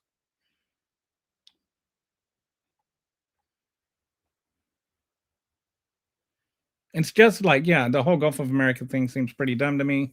That is such a waste. It's like, what, under what end? Why do we need to invest any energy or thought into this? Like, because Donald Trump just is a one-man clown show.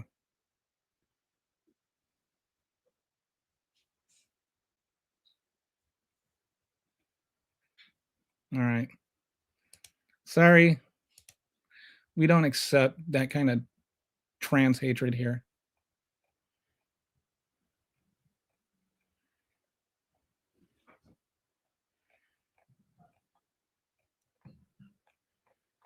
Okay. Been a Democrat over 50 years and support Trump. Do you really? I mean, I'm skeptical that you were a Democrat for over 50 years and now support Trump. But I have never said, I don't think that, I don't remember any campaign commercials from Kamala Harris that said Orange Man bad. Like, if you can't have a good faith argument, then just keep your comments to yourself.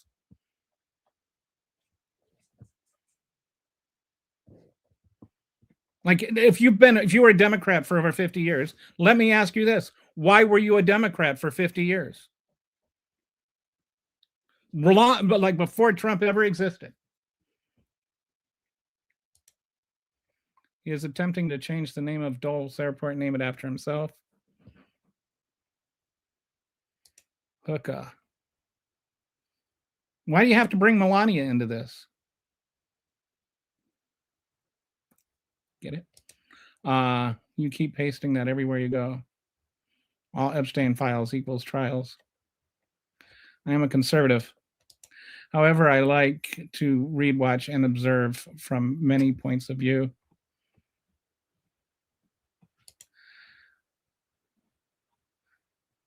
Yeah, I banned him myself just now. When I saw the anti-trans comments, he's gone. Like if you're new here, I do not accept dehumanizing people. You can say what you want, but you don't have to dehumanize people.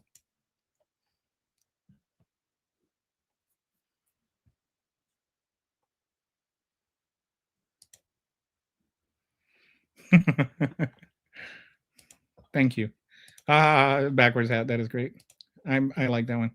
Trump changed it to Gulf of America because it's fake patriotism.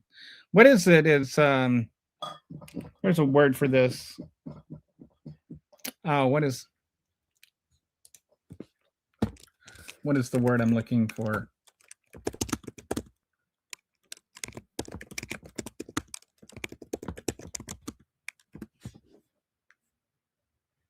Jingoism. That's what I'm trying to think of.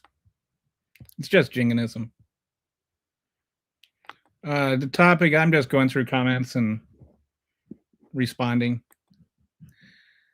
Samuel Trump has removed the legacy of Black military veterans from the Arlington Cemetery websites because of DEI. And it's like I have never heard a single person that is against DEI that even can accurately tell me what DEI is.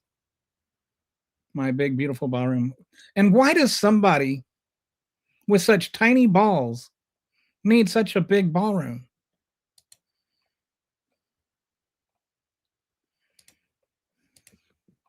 The Epstein War, the dad jokes. I try to earn the Machine Pun Kelly moniker. I don't just wear it. I try to live by it.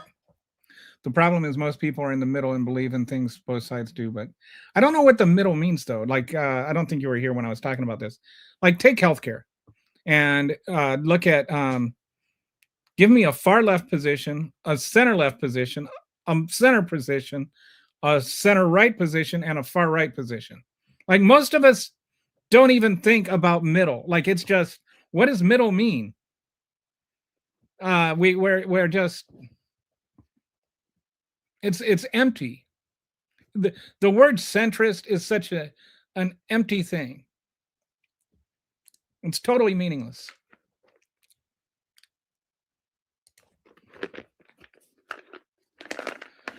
MAGA got Trumped hard right in the gas hole. The ones that the no new war ones that are now defending Trump. Well, he said no new forever wars. No, he didn't. He said no new wars. Trump had a $45 million birthday parade and pushed a military birthday parade. He wanted to be Kim. He wanted to be Kim. He went to North Korea and he watched this parade. He's like, I want one of those. And he came back and he asked for one of those. They can never make a gold point. I used to be socially liberal and fiscally conservative. That's been the cool thing to say, right? For like the last 30, 40 years. I don't even know what either of those things mean. I think that people have rights. I don't think people's rights should be based on what their skin color is or what their pronouns are or what, whether they're transgender or not. I don't think they should be taken away because they're gay and they choose to love somebody else. I think the government should just stay the hell out of our personal life. I also think the government should help people that need help. I don't know what that makes me. I don't know if that makes me a socially liberal and fiscally conservative is like, what does that mean? Because when I see people say they're fiscally conservative, they have no problem with shelling out trillions of dollars to Defense Department or to, spending millions and millions and billions of dollars on a war. But then they complain about spending a tenth of that amount of money on feeding children. Like, to me, that's not fiscally conservative. To me, fiscally conservative is the opposite of that. You only spend money on actual helping people. Why do we need to be able? We spend more money on our defense than the next 40 countries combined. How is that fiscally conservative? Have a good one, Dad. Thank you for liking my jokes. Going through the old comments, if Bibi is gone, does that make Donald president now? Yeah, that was a good one. That was pretty funny. Who's yeah. That guy got me laughing. How do I leave the stream on the phone? I can still hear it when I don't know, dude. I'm sorry. I've never the only experience I have with this is from StreamYard and streaming.